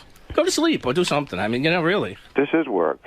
He's monitoring you. In fact, Ralph, I'm going to put you in charge of Scott. What do you think of that? Oh, that's great. I have time to do that. Yeah, of course you do. See, you have Why don't you free go? time. Why don't you go fly out to L.A. and, Scott, first of all, I need suck a on list. Simon for a while, will you? First of all, I need a list. Start now. Log your day. No, you log your day, No, I which don't- is I a don't big say- zero. You know what? I don't want to make this into a joke. You- I know, I'm I not do- making it into a you're joke. what you're doing is you're walking all over me. Are you And kidding you're me? treating me like I'm an asshole. You are unbelievable. You're treating me now like an asshole. No, I'm not I've treating gone you to like an bat for asshole. you your whole career. No, I've worked and my I ass off expect- for you for- Hold it. Yes, No, you no. have worked your I ass off. have, and I've done a great But things job. are too loose around here. No, okay. I mean, I'm not going to throw anybody under the bus that works here because I'm not like that. Right, who do you I'm not referred doing it. earlier to someone who plays solitaire all the time. Why don't you tell us who that is? I didn't refer to anybody. I know said I was exactly going what you to were go. doing. Go play solitaire. I didn't refer to any Yes, person. but Why do you're you assume that? You're referring Hey. to someone that you know plays solitaire. I don't know all the anybody time. that plays. Tell I us- just said I want tell to us play. who's I playing don't throw anybody solitaire. under the bus, and I'm going. So again, I'm smarter than you because I figured out what the reference was. Who didn't plays I? solitaire then? Did you Tell me. You must know. You tell me. I don't know. I don't know. You reference don't know. solitaire. Who's playing solitaire all day? That you I feel wouldn't doesn't know. I pull wouldn't. their Me, weight? I play solitaire. I There's a don't lot of know. people that play solitaire. So are you saying you play solitaire I all do the that time too. on my I must. hours? You know that, right? You do? That I I thought you didn't know everything. So now you're not only doing your son's music, you're playing solitaire. No, I don't play solitaire. I just Make up your mind. So that you just said you did. I'm just trying to. So be, you lied. I just said I was going to play solitaire. I haven't played solitaire, but I was going to play. You're solitaire. gonna go play I just felt like solitaire. playing solitaire now. Well, then why are you taking this job if you are busy with solitaire? It's a Explain new that. thing, a new hobby. I'm going to take up. Well, then don't work here. You're making a big mistake. You're some arguer. I'm terrible at arguing. I've told you that before. I cannot argue. It's like going in to take a test. You know all the material, Why are you arguing? but you fail. Why do you have to argue with me? You shouldn't even be arguing with me. I'm not. I'm not trying to Just argue. say, Howard, you're right. I did listen to my son's music during your hours. I told you I'd listen to it. I'm going to stop, and I'm going to show you how much work I can get done. Okay. That's all. I won't That's listen. it. I Then won't you listen to don't have to anything I argue. shouldn't be listening to, and I'll do whatever I need to do for the show. How's that? Is that fine? That's good. I'm sorry that if... And take a lunch break. By all means. No Fine. one's stopping you. Fine. You're yelling about this lunch break. I don't take a lunch break. No, well, take one. When Why I shouldn't you have think I'm lunch? getting taken advantage When do you eat? Let me ask you something. You must weigh 300 pounds. When do you eat that you skip lunch? I don't buy that you skip lunch. I didn't say you didn't skip lunch. Yeah, go ahead. You misunderstood again. All right, go Yeah, ahead. you're not listening. Again, so I've misunderstood many times. Well, yeah, you say I'm working on my son's music said during your you time. don't I said take- I was listening to it. I wasn't working on it. Listening to it and working on it you're calling me an asshole And I right didn't now. listen for 20 minutes or I didn't. Scott, it's maybe often and frequently. No, same thing. You're wrong. Often and frequently. frequently. It can't be often. It just I didn't often, have it before it's this frequently. week. You're obviously very excited about it, and you're playing it. I said that. Block it out of your mind. Fine. Do that at home. You're not in the band. Right. Ralph, you wish you had a thread of talent as much as my son Leave does. your son alone. Fucking asshole. Your son. He's blistering up the charts. Dope. Look, I love that you love your son, and I love that you're doing this for your son. That's great. But I love you too, and I need you to work This hard. is just bullshit. That's all. I apologize if I'm doing something that I shouldn't be doing. You did admit you are listening. I did. I said that yesterday. I So didn't for the deny 8 that. hours that you work, put all your focus on your work. Okay, for those 8 hours, Right. That's and guaranteed. then listen. All you need For those 8 hours, That's right. That's guaranteed. That's all I need. That's I a need you promise. to put out, man. I put out whatever I can. Pretend I'm your son, and you're working. Work all weekend for me. That's a little retarded. Because your son ain't paying. That's retarded. You're my son. That's right. Pretend I'm your son, and you will work as hard for I've me been doing as that you for do. 23 years. No. I've been doing that. Dad, I don't buy it. All right. You don't love me as much as my brother. Now get to work for me. Okay. That's all I do. Howard's son. Howard's son. He thinks it's funny. Yeah. Oh, it's a big laugh. Well, now I have to put new monitoring in. You should give him more work. That's what I'm planning on doing. I got to keep him busy. Mm-hmm. I want him hopping too. Yeah, if he was. I like this guy. I like his work. I just want more of it. Mm-hmm. See? Mm-hmm. I want more of that work. He's good. I brought him all the way over from K-Rock. I'll tell you why, because he's good. I like appreciate him. that. But I don't want you to get lazy I'm in your not old getting age. lazy. I'm not getting lazy. You know? He's getting comfortable and lazy. Right. A lot of free time. Yeah. Listen to drum tracks. Drum tracks. I take after you for a lot of free time. Like lazy. He's got a different job than you. Maybe Nobody you want can figure his that out job. yet. My job requires me to be lazy. Yeah. It's in Maybe- his job description. maybe you want his job. That's something you'll have to talk to me about in private. I don't want Move over, Ralph. Yeah, really. Coming after you, Ralph. You know what I'd like to see you in? Big baggy jeans and a horrible shirt. There you go. And shave your head. I could really dress you up nicely. And try to grow a bad mustache. Does he have a bad mustache now? Yeah. Oh, God. It's not a mustache. Big gray mustache in the middle of his face. God, how horrible. It's been like this for years. I don't know. Just a goatee. I shaved the rest He has off. a goatee. I love you, man. I know. I don't love want to you see too. you fuck this up. I'm not fucking anything up. I'm Don't working fuck hard this for you. up. I'm doing everything I should be doing for the All show. right, okay. That's all I care about. He's got to qualify every remark. And more. Come on, man. You can do it. My money's on you. Don't get lazy. Come on. Be a team player. I am. I've been. Because You know, I he get says- reports on you. He says an album only comes out once every 4 years. Yeah. Howard. I didn't say that. No, I get a report through many Oh, sources. you think I've been doing it before that? That's bullshit. That's come on, total man. bullshit. Show me what you got. Okay. Hold on a second. But son's going to drum you right out of a job. Because I don't want to listen. I don't want to have to monitor you. You know, I was good. You know, I was all fired up about this. Isn't it wonderful around here being, you know, sort of your own supervisor? I love it here. Do your thing, man. Don't make me monitor you. Screw it up. This is the best thing ever, and that's why You're going to turn this into a job. I felt like playing something for a minute. Was not out of line. I don't want to be the jerk who has to take a magic marker and write your schedule on the top of your forehead every day. No, it is wonderful, and that's why I felt playing something for a minute. You know what I'm going to do? You ever see football players when they do something great? They put a star on their helmet. You know that? Yes. That's why you see all those stars. Put stars on my head? I'm going to put a star on your head every day that you're good. And the more stars you have on your head, what does he get when he's bad? A dunce cap. No star. No, but you got to put something else. Put a dunce cap on so everybody will know he's bad. On the days you're bad, a dunce cap. On the days you're good, you get another star. And soon your whole head will be covered in your stars. Your head is like a helmet anyway. I'll be like a constellation.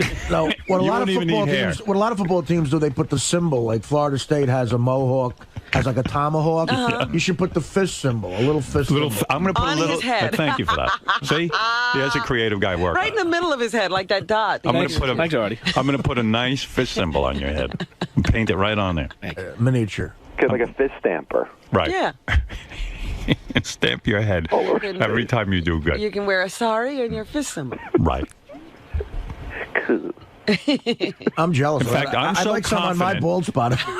I'm so confident. Right. I'm so confident right now in you. I'm going to draw a fist on your head right now. Your first fist. Do you know this is going to be a good day? Should I pass on that?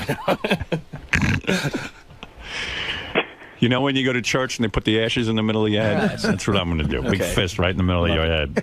In the ash. To remind you when you have a good day. Everybody's going to think you're a married Indian woman. Right. I know you're in there working on Heinz Special, but maybe you could have gotten it done in 2 days as opposed to a week if you weren't busy with the music. That's what I'm worried about. Heinz doesn't know if you're doing it fast. He's not. He's new to radio. Whatever I have, I do it, and then I did your job, so I know your job. I understand that. I think even John was saying he's incredibly slow. Who? John? Were you John? Did you find him slow? When, Ralph? The other day when we were talking on the phone. All right, John. Yeah, you guys talk so much. Did you say that, John? No. Ralph's doing his job incredibly well. Oh, okay. He said you're a big bald loser and you work really slow. Well, I'm looking forward to seeing those gold stars on your head because people are going to walk through the halls and go, "There's a winner." Thank you. Who's he? There's a winner. Motley on the phone? That'll never happen. Listen, you're a talented guy. You're the best engineer I ever came across in this business. Thank you. I mean, you mean that? I mean it from the bottom of my heart. Really? But you know what it is with these prima donnas? Now you can't get him to do anything. I can't get him to do anything. He's busy producing. I'm not really Honestly, producing. I love you, but don't fucking push me against the wall here. Come on. Howard, I don't know where this comes from. I really don't. Yeah, don't treat your job like your dog. You've been Pay so attention great to me. Yeah, don't try to get rid of the job the way you tried to get rid of the dog. Yeah. Where is that dog? About to have surgery. It's still in my house. The dog you nicknamed Money Pit? That's it. I gotta have my son become a star to pay for the fucking surgery for the dog. Chico, you're on the air. Scott, I told you, fuck everybody. I'll get rid of that dog with you one week. Hey, Chico, what's happening? Let's go for a little ride. First fucking dog for that jackass. What can I do for you? Howard, you're letting them walk all over you, man. No, I'm not. Let me tell you something. I'm very aware. Taking advantage of you. That's true, but that's why I'm calling him out, and that's why I'm saying, look, between me and you, Scott. Yes. You can say whatever you want to say face here. I know what's going on back there. Fine. I know how many times you're busy with listening to your son's music. Okay. And I'm just saying, enough. Stop. Okay. Time to get back to work. Fine. You know, show people what you got. Fine. It's not 2 times you listen to me. It's many, many, many, many times. People are now singing the words. Yeah. There are people who know the words to the song. So he tries to fool me sometimes. He listens to his son's music with the headphones on, but I'm aware of even when the headphones are on, what goes on. Those are just 2 times he got caught. Oh, believe me, he's been caught more than 2 times, but he's got the headphones I guess on. I never put headphones on for anything else either. You say the song is not racing up the charts. It's a hit around here. By the way, just so you know... There is no song. It's not even, there's nothing. I put Sal in charge of a chart that's going to monitor your work. There it is. It's the Scott's work checklist. You can see him back there on the Howard TV. Could you put something into Scott's board where he could listen to what he's doing all day? Well, something like that is being worked on. Okay, good. Hey, Howard? Yes. You know, this is one of the best segments that Scott's done all year. I'm laughing my ass off out there. I think he did a great job today. Can we put a gold star? Put a gold star on his head and give him. All right, that's his first gold star. Okay. All right, Scott, you now have a gold star, and you are a winner today because.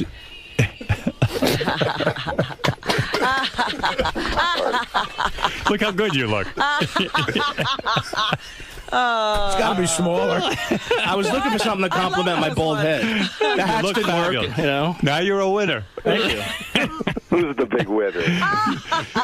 You have to see this gold star. Oh my God! The cloud's gone. I got a star now. You're a winner today. How proud do you feel right now with a big star on your head? I am. I feel like I'm in third grade again. I got my gold star. No more dunce cap, and I'm really proud of myself. Listen, I love the work you do. Give me more of it. Thank you. No problem. All right. You are good. Thank you.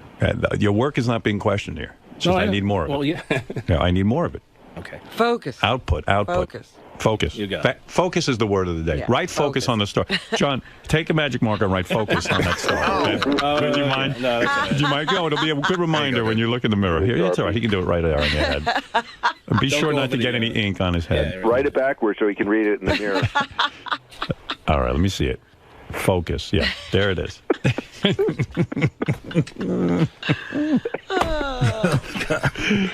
You're an inspiration.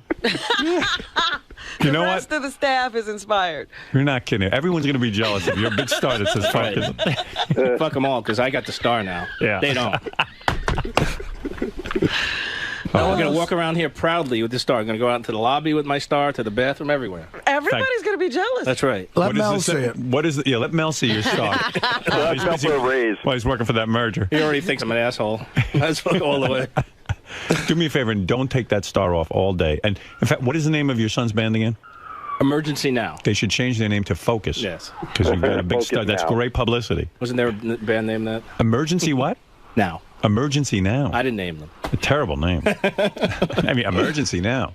All right, maybe that's good. What do I know? A lot of young kids now like those kind of names. I mean, yeah. All right, listen. I know your son. Your son's a talented kid. I Very like talented. It. Yeah. Stevie Ray Vaughan's father had a star at work. Is that right? A lot of famous guitarists. I didn't know that.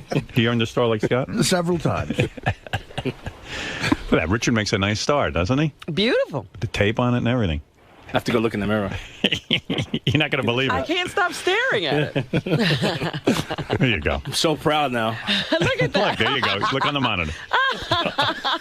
Beautiful. Can't see I'm bald now. You're not a bad-looking man. Not with your star. Yeah. Anything helps. What a look that is. All right. Listen, seriously, Scott, Let's thank start a new fad now. you. All right. Thank you. Please help me. That's all I'm asking for. I need your help. You look like 𝗵𝗵𝗄𝗿. A bit stain on his head. Grape stain? Yeah. I don't know if I'm going to have any more room for more stars. Maybe I could put stars on top of that star. Oh, don't worry. He won't do anything else right. You're saying this is his only star? Thanks for the confidence, Ralph. That's it. You're saying this is his only star he's ever going to get? That's it. Yes, Jim, go ahead. You're on the air in Scranton. Good morning, Howard. How you doing? I got an idea. Why don't you put a fucking helmet cam on that bald head of his, and then you can record everything, and then Gary can watch the tape at the end. No, he's always at his work module. station. He's always at his station. I just don't know what goes on over there. I always trust Scott will be doing the right thing, but then when I do. But then I got reports about the music, and he's consumed. Howard, you want me to take care of this guy for you? I had to nip this in the bud. No, that's all right, Jim. I got it under control. No, verbally. Go ahead. Scott. I'm listening. Go ahead. Get the fuck back in your hole and engineer something, or you're fired, you bald, lazy fucking prick. Thank you. At least I can go back in there and Jim's do an something. excellent manager. Where do you work, Jim? What kind of work do you do? I'm a garbage man. Right. Well, let me tell you. You know what? Laugh all you want, Scott, but I'll tell you what. Made me laugh. I make $17 an hour. That's pretty good. No one's laughing now, I'm not laughing now. Sorry. I didn't realize you made that much. Maybe I'll switch careers. Pennsylvania, I'm fucking rich.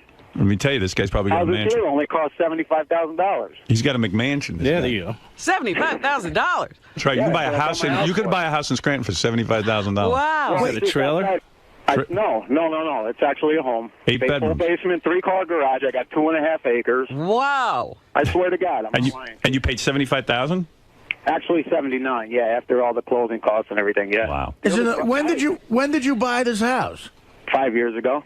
Wow. He's in the middle of a toxic waste. And let me tell you something. It's now worth $83,000. There you go.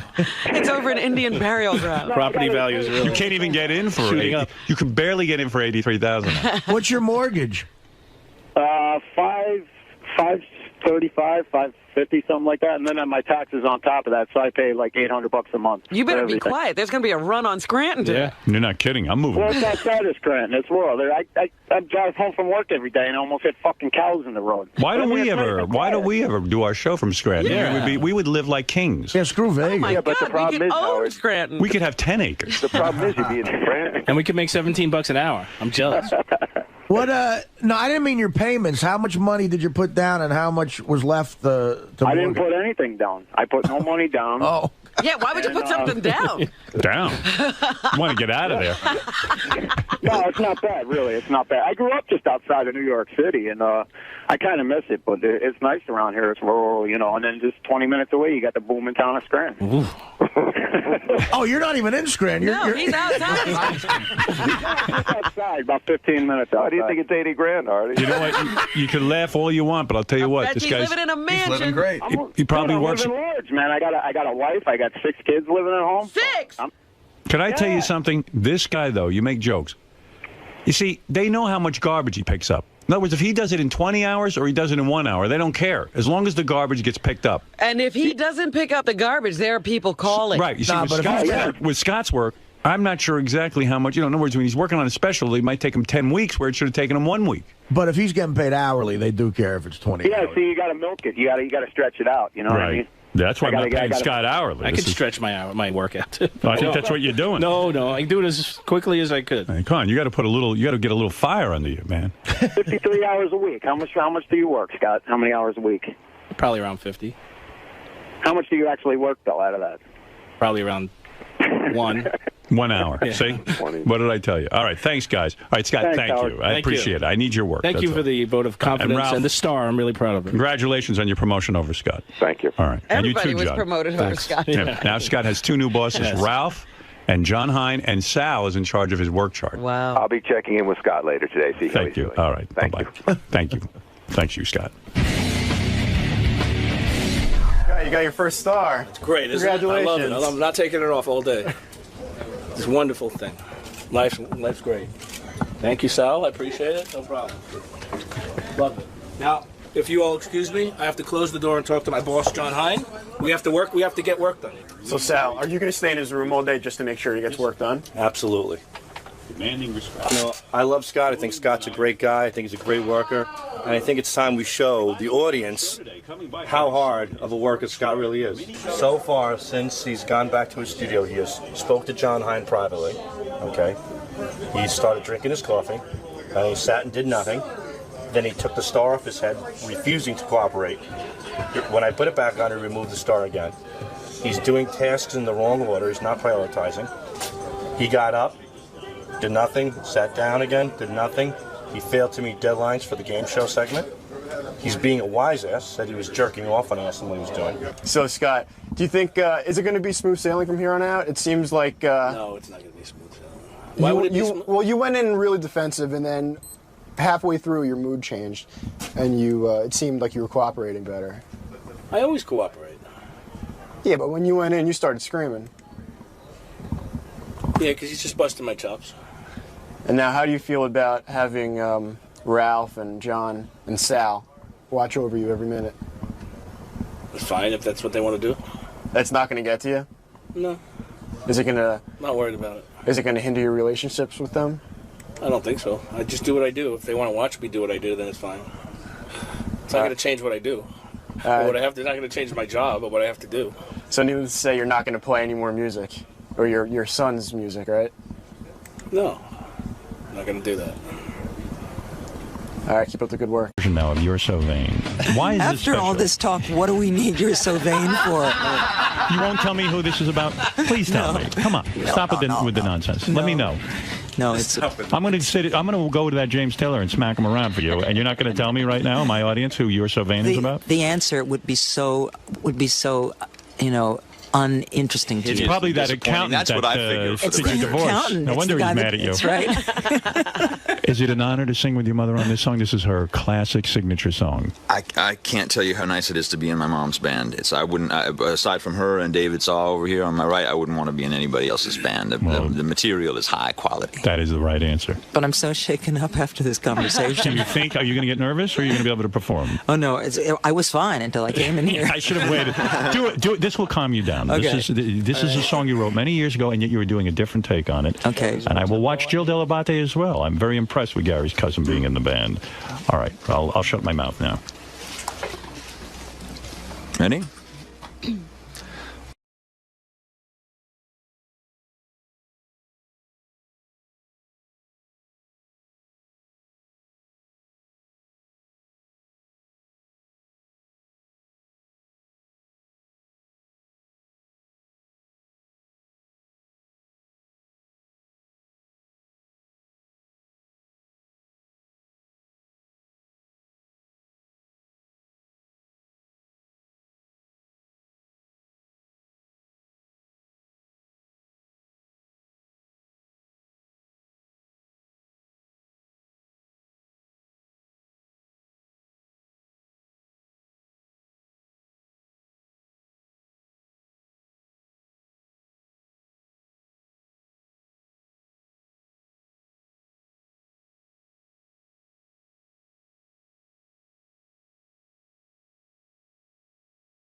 See, I like that arrangement.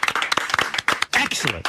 Thank you. And I like the dynamic of you and your son working together. Yeah. He's the type of guy you would have been attracted to, when you were that age, right? How could any girl not be If attracted she hadn't to learned her him? lesson yet. Are you getting laid like crazy or what? What's your story? You know what, Howard? I can't pull a girl for the life of me. I can't even get a girl. What? I can't even get a girl to look at me. Get out of here. Honestly, You're joking. I'm a virgin. Stop it. Now you're making a joke. I really know. I wouldn't kid you. I'm not allowed to come to a party unless I bring Ben. Yeah, I can't get him to look at me. It's really terrible. He gets tons of chicks, I bet. Oh, that was a lot of fun. You guys all sound great together. This could work, this whole band. I like it. It's a good arrangement. Now, what made you come up with that new arrangement? But that just must have been an inspiration that came to you in the shower or something, right? No, it was, David and Ben and I were sitting around the house on the vineyard, and I realized that I couldn't quite do it the way I used to do it. Just vocally, I just don't have the prowess or the notes. So you came up with something new. But also that we actually wanted to do some newer version. That line so you say. we've done a bunch of songs. We've done about 6 or 7 of the old new arrangements. Yeah, totally. When you say you gave away the things you loved, and one of them is me, I got the chills. Oh, I'm so That was beautiful. That's a really, really good song. That's a real good song. I wish I had written that song. Yeah. I just don't have the sensitivity. I could have written it today. You told Dick Ebersol who that song's about. He's the only one who knows. Oh yeah, He paid $50,000 to find out who that song is about. It's true, but he brought over 9 of his friends. He did. Oh, yes. So there are 9 people who know, 10 people who know. But they all were made to sign confidentiality clauses. Do you know? I don't know. I don't know, and I'm so sure that I'd be hideously disappointed unless it was you. That I don't even want to know. It is me. I'm your father. I mean, why? I didn't want to tell you that. Why the hell not? Did you know that? Do you ever say to your mother, "I'll step in for you with Dad if you do tell me this"? I mean, it's a way to bribe her to tell you who. No, that's I mean, about. she knows that I will do anything that she asks me to do, and so does he. I'll do anything either of them ask me to do. It's just a matter of her not wanting to put me on the spot. Isn't it elitist though for somebody to get the information out of you as to what that song is about and who it is about, making someone pay $50,000? What about your real fans who can't afford the $50,000? The $50,000 was not for me. But you agreed to it. A charity, silly. I don't care. It's elitist. You should tell your true fans now who this song is about. Howard, so many people know. Oh, they do? Then she would have to In pay. fact, I will tell you, but not on mic. Well, no, here's the thing. Would she have to give the money back to Dick Ebersol now if she said it on the air? Absolutely not. I say it's fine. She would. We have to read the fine print. Is it possible this song is about a woman? You have hooked up with women. I'm sorry, Ben. I don't mean to shock you, but your mother has hooked up with women. I know this for a fact. Somebody has to, since I can't do it. Right. How many women? I recently said in a magazine, which is largely a gay magazine, at the very end they said, "Are you or have you ever been gay?" And I said, "Well, I can't say that I'm not gay." Is Jill 𝗪𝗪𝗏 a lover of yours? Jill is a lover. She is. You really have made love to women, famous women? Have I made love to famous women? No. Is that a lie?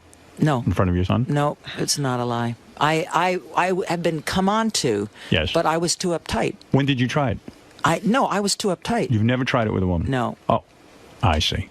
But I wish very disappointing. I wish that I had. I think I'm too old for that. I mean, I have a fantastic boyfriend now who's almost a woman. This guy you're with now is a doctor, right? A surgeon? Yeah, he's incredible. You like him, Ben? I do. You do? I read that you go into the operating room with him. He operates on children, and you sit there and hold the kids' hands. Is that allowed by law? I don't hold. I 𝗏𝐻𝐿y in the operating room. I can't hold their hands because my hands aren't as sterile as they should be. But I wear the cap and I wear the blue suit and everything. And you're in the operating room. And I'm in the operating room and I sing to them while they're going under anesthesia because they're scared. And so does he ever allow you to sew them up or to actually perform surgery? No, but I sew him up a good deal of the time. You really dig this guy, huh? I do. You're happy? Yes. You gonna marry this guy, or are you? I don't think so. I don't think marriage is in my future again. Are you done with marriage?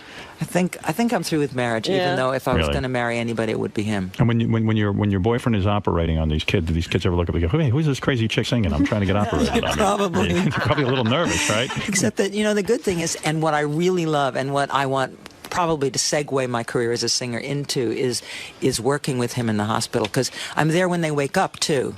Because it's the anesthesia. I would love for you to be in the hospital when I'm operated on. Are you kidding? And singing to me? I'd be like, wow, 𝗏𝐿𝐹 is singing to me. Yeah, you count down from 17 while you say that. That is beautiful. Now, there's a new album out, I understand. Carly's new album, The Kind of Love. This Kind of Love. This Kind of Love is in stores now. And for Carly's upcoming tour dates. Smart. You have an up-and-coming tour date You have for upcoming tour dates. Go to carlysimon.com. So you will be out on the road. Well, this is... You will catch up to James Taylor in terms of net worth.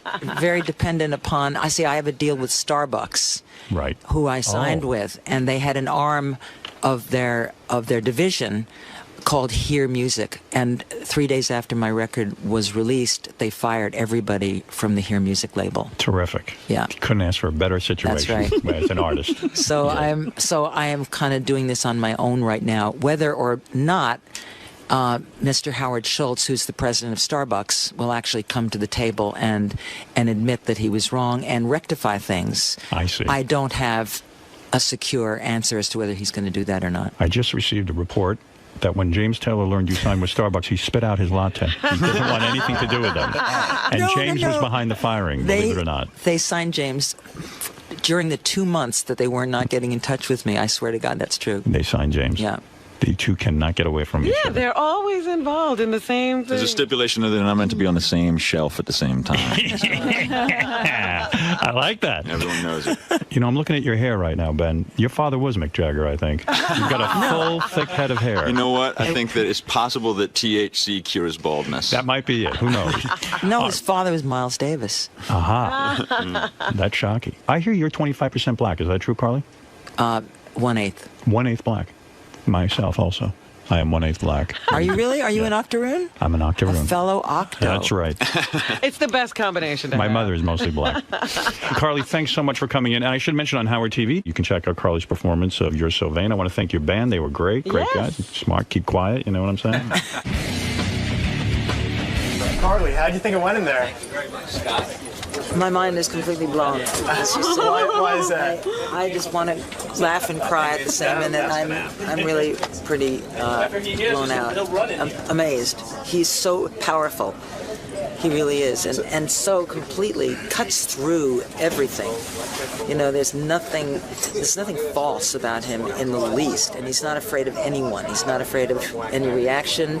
He's not, you know, he just tells it like it is, and he's funny, and he's searing, and he's brilliant. I just love him. Now, Howard was kind of playing the mediator role. You know, you were talking about your relationship with your ex-husband, or lack thereof, and you said that you would like to be on speaking terms with him. Do you think this is the start of reconciliation between the two? Or he could move to Alaska. Could have been bad. You know what? I think that the more that something is focused on, and like that sort of negative way that this has been focused on, primarily because how weird is it that two people who've had 2 children together have not spoken to each other, who are not in touch, who don't know I don't know his address or his phone number or anything. How weird is that? Of course it's going to be, the spotlight is eventually going to be on it, and I didn't put it on it. You know, it just was because it is the. Am I supposed to be looking there or there? Right into the camera. Oh, because it is the way it is. You know, if you don't force it, it just takes being on Howard. I mean, and that was the most. You know, I felt truly. I don't know what kind of a spotlight you feel like on Howard that you don't feel like that you're on anywhere else in the first place. He's so disarming, but he was also so kind. He's so kind. He can get a lot out of you, right, without you even being hesitant about it. That's not what I'm even saying. He's kind, and he's smart, and he's genuine, and he cares about. I felt that he cared about me. I felt that he cared about Sally and Ben. And that's what I mean, the other times that I've been, I mean, yes, of course, he makes the salacious comments that he has to make. Those go right by me. I don't think of that. I think about the very fact that his I know that probably nobody else has ever said this about him, but he's dear. From America's Got Talent and the winner of Apprentice, the Celebrity Apprentice. I don't really, I was going to say to Gary, don't bring Piers Morgan in because I don't know who he is, but I have seen America's Got Talent. He's the British guy. He's like the Simon Cowell of that show. Right. And there was an article in the paper yesterday that convinced me I should have Piers Morgan on because they say that show is better than American Idol. and that it really is the true competition and talent contest that America's been waiting for. Really? They gave it a great review. People love it. America's been waiting for a true talent contest? According to the New York Post. I didn't realize. Piers Morgan. I don't really know Piers' work, but he is like a Simon Cowell. And people Yeah, but enjoy on him. Apprentice, he was a real dick, apparently. Yeah, People couldn't stand him. But he won. Yeah. Donald Trump could stand him. Never heard of him. Yeah, he's a British guy like Simon Cowell, and he gives his opinions. Oh. Yeah, where else did you get a name like Piers? You know what? This England country doesn't have a good track record with Brits who give opinions. Okay, I'm Piers Morgan, a judge on America's Got Talent, in question marks. Why am I here? Because it's a lifetime's ambition. I've spent the last 43 miserable years of my life waiting to go on the Howard Stern show. And I finally got the call. And I've met the Queen of England 4 times. I've met presidents. I've met Nelson Mandela. I've hung out with Tony Blair. This is it. This is the big one. I'm not nervous through fear. I'm just nervous through adrenaline, excitement. Biggest moment of my life. Hey, Piers. How you doing, man? Howard, how are you? Good to meet you. Good to see you. Pleasure. Hey, Piers. How are you? I heard you're He's opinionated. in better shape than I thought. Yeah, we heard you have a lot of opinions. A lot of opinions. Good to see I you. thought he was kind of a blubbery guy, but he's in good shape. I wasn't going to do this show, Howard, but people told me you're quite popular. I hadn't really heard of you, obviously. I did. It's Howie Mandel, right? Howie Is it? No, Mandel, I wasn't sure, but... Well, Simon Cowell must have mentioned to you. He's done the show a couple He told of me, he times. warned me, he said, don't do it in a million years, for God's sake, he'll rinse you to hell. But I said, you know Really? what? I like Simon Cowell. I actually got Does along. Simon not like doing this show? He loves doing this show. My God, when I told him I was doing it, he was furious. The great thing about Simon Cowell was I had in all 3 judges once on the show, and I did the bit that they were deathly afraid of. I brought in a singer to audition for them, and I said, just evaluate this guy as a kid for my audience. And they were like, oh, he's horrible. He's awful. He can never have a career in the business. What they didn't know was this was a guy who just sold how many records? Oh, God. 10 million? Something like that. Yeah, He had a huge hit. He had a huge hit going, and they were like, oh, and Simon was like, we oh. That's him. That's him. Well, the best story you'll like this, the guy who won America's Got Talent last year, which I know you don't watch, but it was this big ventriloquist guy called Terry Fator. So Simon says, oh, ventriloquist's not going to make me any money. God, forget it. Leaves him, right, to go off and fend for himself. Right. 2 weeks ago, he signed a $100 million deal at the Mirage in Vegas.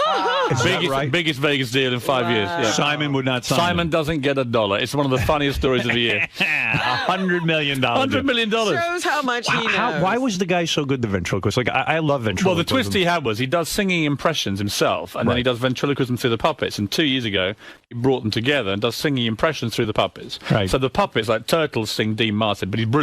And it's an amazing act, but Simon just never got this. To him, he wasn't a singer, he wasn't 19, it was never going to happen. He's a puppeteer. Fantastic, yeah. Yeah. And Simon could have signed him and actually participated in the $100 million deal. He could have had a big cut of that money. He would have been the manager, so to speak. Exactly. Yeah. Wow, no kidding. If he'd been a singer, Simon would be laughing all the way to the bank. But because how do you get a cool job like yours? I think your job is really terrific. That you could sit there every what week. were you doing before? Yeah. I was a tabloid newspaper editor for 11 years in England. Oh. Yeah, so I mean, you're a legitimate guy. You've been in the business, sort of. Yeah, I used to write crap about Simon, and he sort of admired my work, and eventually I got fired. I mean, you talk about the guy who's been fired from the baseball team. So you would write bad things about Simon? Of course. And so Simon sort of took you, co-opted you in a way, and brought you into his organization to shut you up. Yeah, his exact words were, I need somebody even more obnoxious than me to come and judge this show, America's Got Talent, and I can't think of anybody more vile than you, so do you want to start Monday? I said, where is he? He said, Hollywood. I said, get me out there. What are the kinds of things you would write about Simon Cowell? I mean, you found him to be grating and obnoxious? Yes. Yes. And you would write that, and now that he is your boss, in a sense... Now I've had a dramatic sea change of opinion. I think he's a handsome and powerful man. So everyone can be bought off. The worst thing about him is that we went to, you'll know this place, Stringfellows in London, right? It's like the Scores of London. Right. It's about a year ago. This sums up my relationship with Simon. So we go in, and all these girls gravitate to Simon, these lap dancers, like a sort of, like the ultimate babe magnet. Well, and he's I'm a rich sitting there, guy. right? So I'm sitting there on my own. He's there, worth 150 million, blondes everywhere with pneumatic breasts. And I end up with one lap dancer comes to me who's Polish and wants to read me weird Eastern European poetry. And it just about summed it up. I look at Cal, he's got 17 blondes crawling all over him. I get the Polish lap dancer who wants to read poetry. But now with the success of the show, you certainly must be getting some. You divorced your wife recently, right? I did. Right. You got successful. Is that part of the success model? I think it was successful for her, she'd say, yeah. Yeah. Did you have to give up half of your money? More. Really? More than half. Did that How much just did break you your Never heart? get divorced in England, What Howard. are you worth that you had to give up half? More than half less than I used to be. so you're a millionaire, right? Pardon? Are you a millionaire? Dollars or pounds? Pounds. Yes. I was both. I was only playing with it. You know, the thing is, though, as the editor of a newspaper, you don't get paid a lot of money. So I imagine with this TV show, you must be getting paid something. Yeah, I used to get paid. You get paid pretty well as an editor, but it's nowhere near as much fun. I mean, God, the idea that I now roll around America just abusing people and get paid for it, it's fantastic. It is fantastic. So and to be on the game show, you don't really have to sit there and find the talent or do all the work. You just sit there and judge, and then your day is over, right? Yeah, the only thing is you do need eventually, through all the train wrecks, to find something that is apparent talent. And I must say, the premiere last night was pretty good. I mean, we found 3 acts that I would say, you know, people talk about the success of it and why it's different to Idol.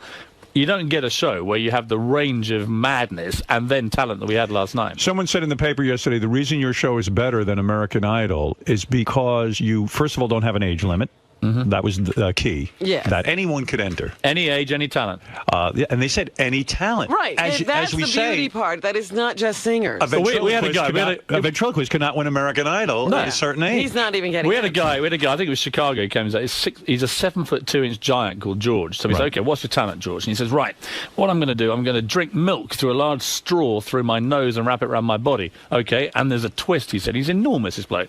And the twist was a load of explosives he'd secretly strapped around his stomach, began firing off as he drank this milk through his nose. And at the end of it, there was just this sort of stunned silence. Right. And I thought then, I'm a perfect judge for this, because I'm probably the only person in the world who could claim to be an expert at giants drinking milk through the nose while blowing themselves up. But can you judge that? I mean, can anybody? But what did you say about the guy? Did you say, well, I can't see this sustaining itself, or did you allow him in the competition? I used the only phrase I could, which was, I've genuinely never seen anything like that before in my life. What does that mean? Does he get to go on and compete? Or? Well, I don't want to ruin the fun, but he was actually a very clever act. He was the kind of guy you'd see at the back of a circus in one of those cages doing weird things. And that's interesting, a geek show. So the fact of the matter is that guy could go on and win, couldn't he? Yeah, you know why? Because he's entertaining. And he could do something like that every week. The thing I love about this show compared to the singing shows, you've got to be the best singer, right? The dance shows, you've got to be the best dancer.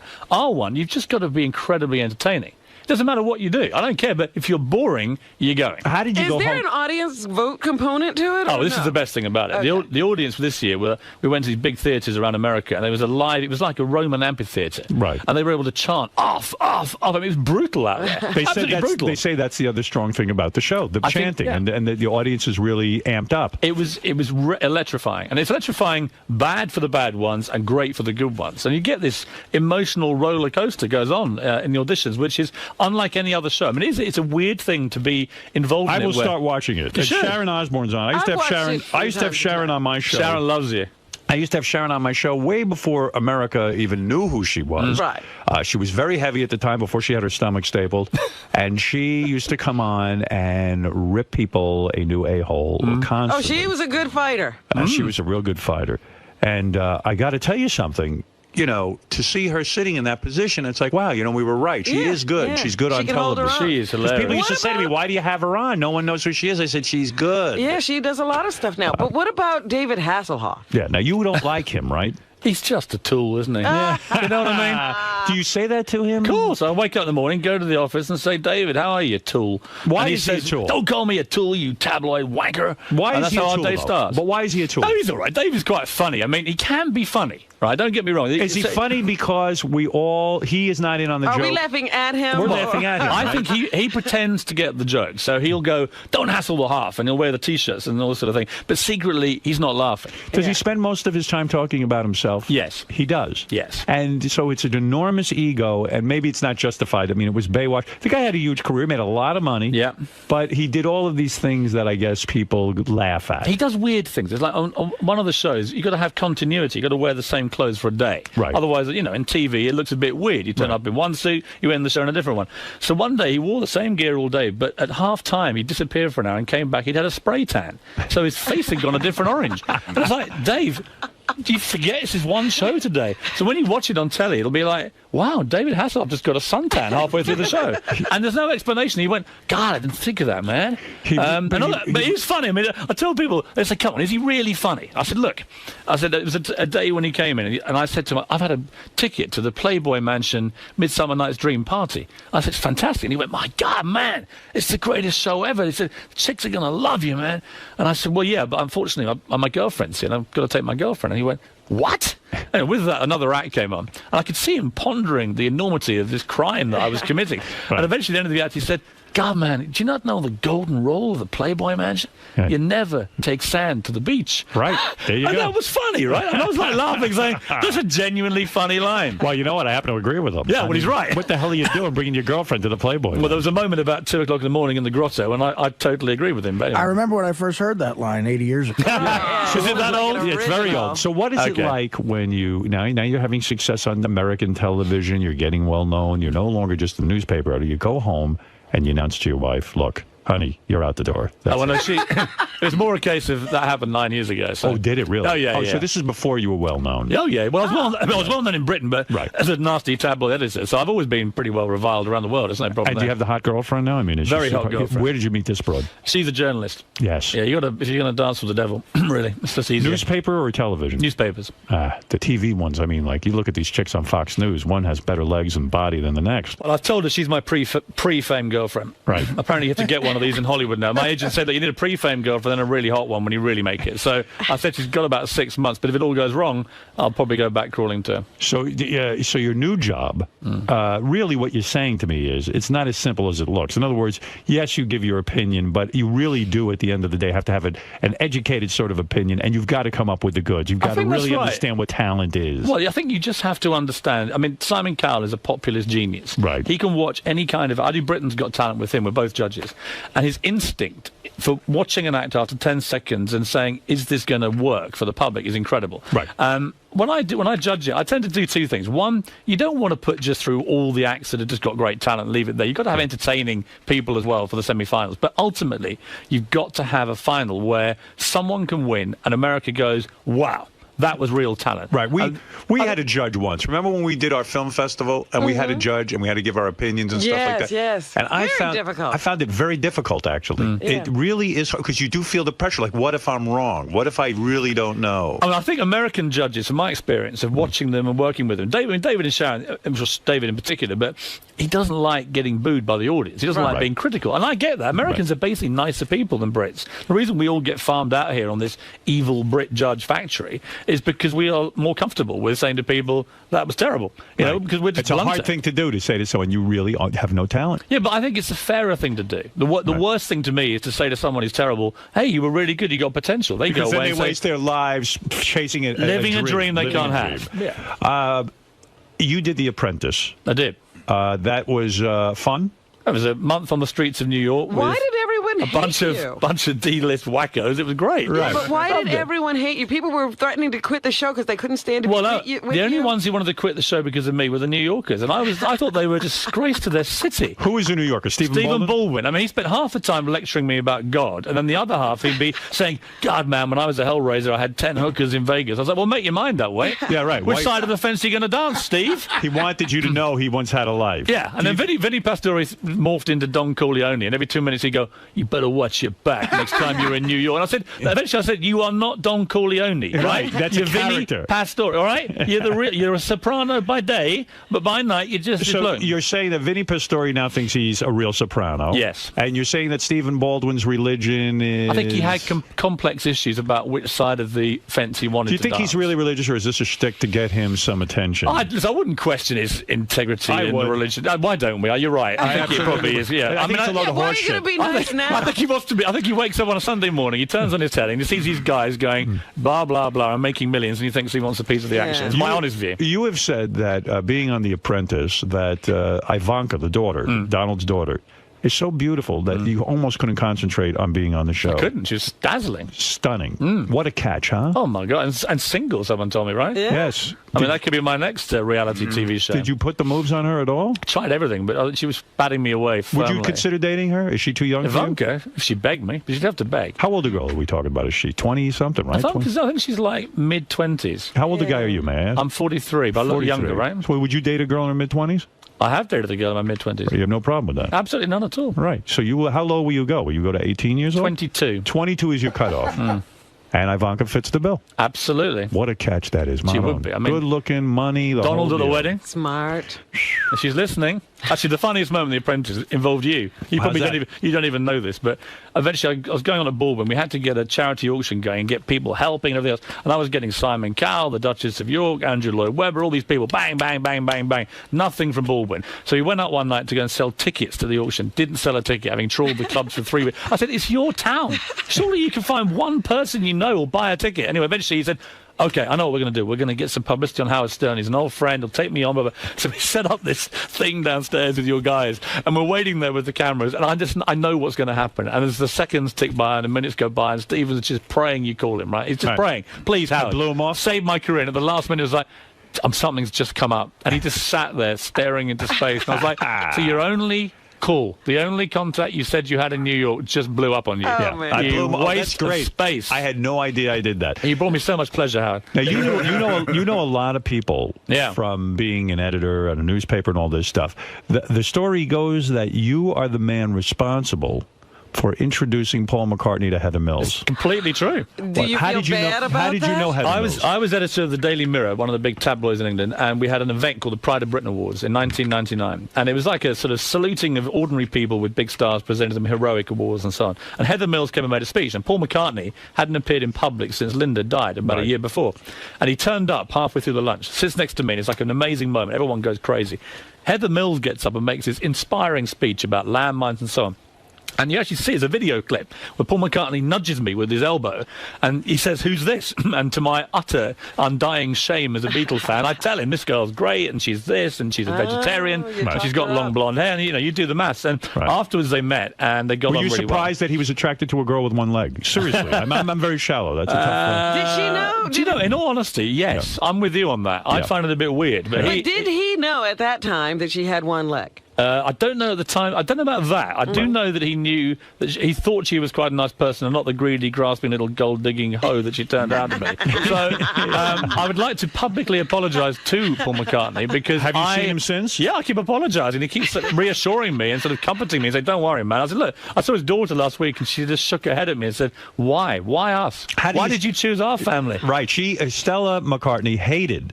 Stella's very cool but guy. She hated her. Yeah, and she said, "Dad, what the hell are you doing with this woman?"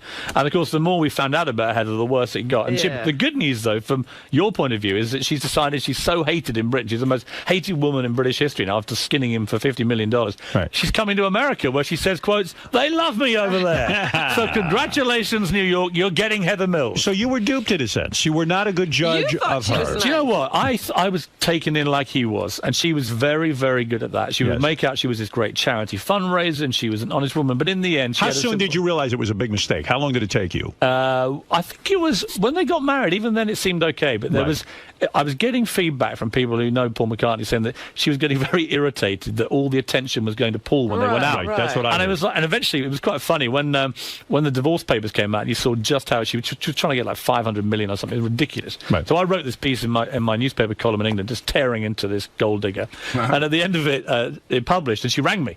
And she went screaming, "What have you done?" I was a screaming banshee. And she said, "God!" And then eventually she stopped in mid-thing. Because I said, "I'm not putting up with you talking about like this." I said, "You're just a greedy gold digger, and that's the end of it." And she said, "What?" And eventually she calmed down. She said, I know what it is." And that Geordie voice of it. "I know what it is.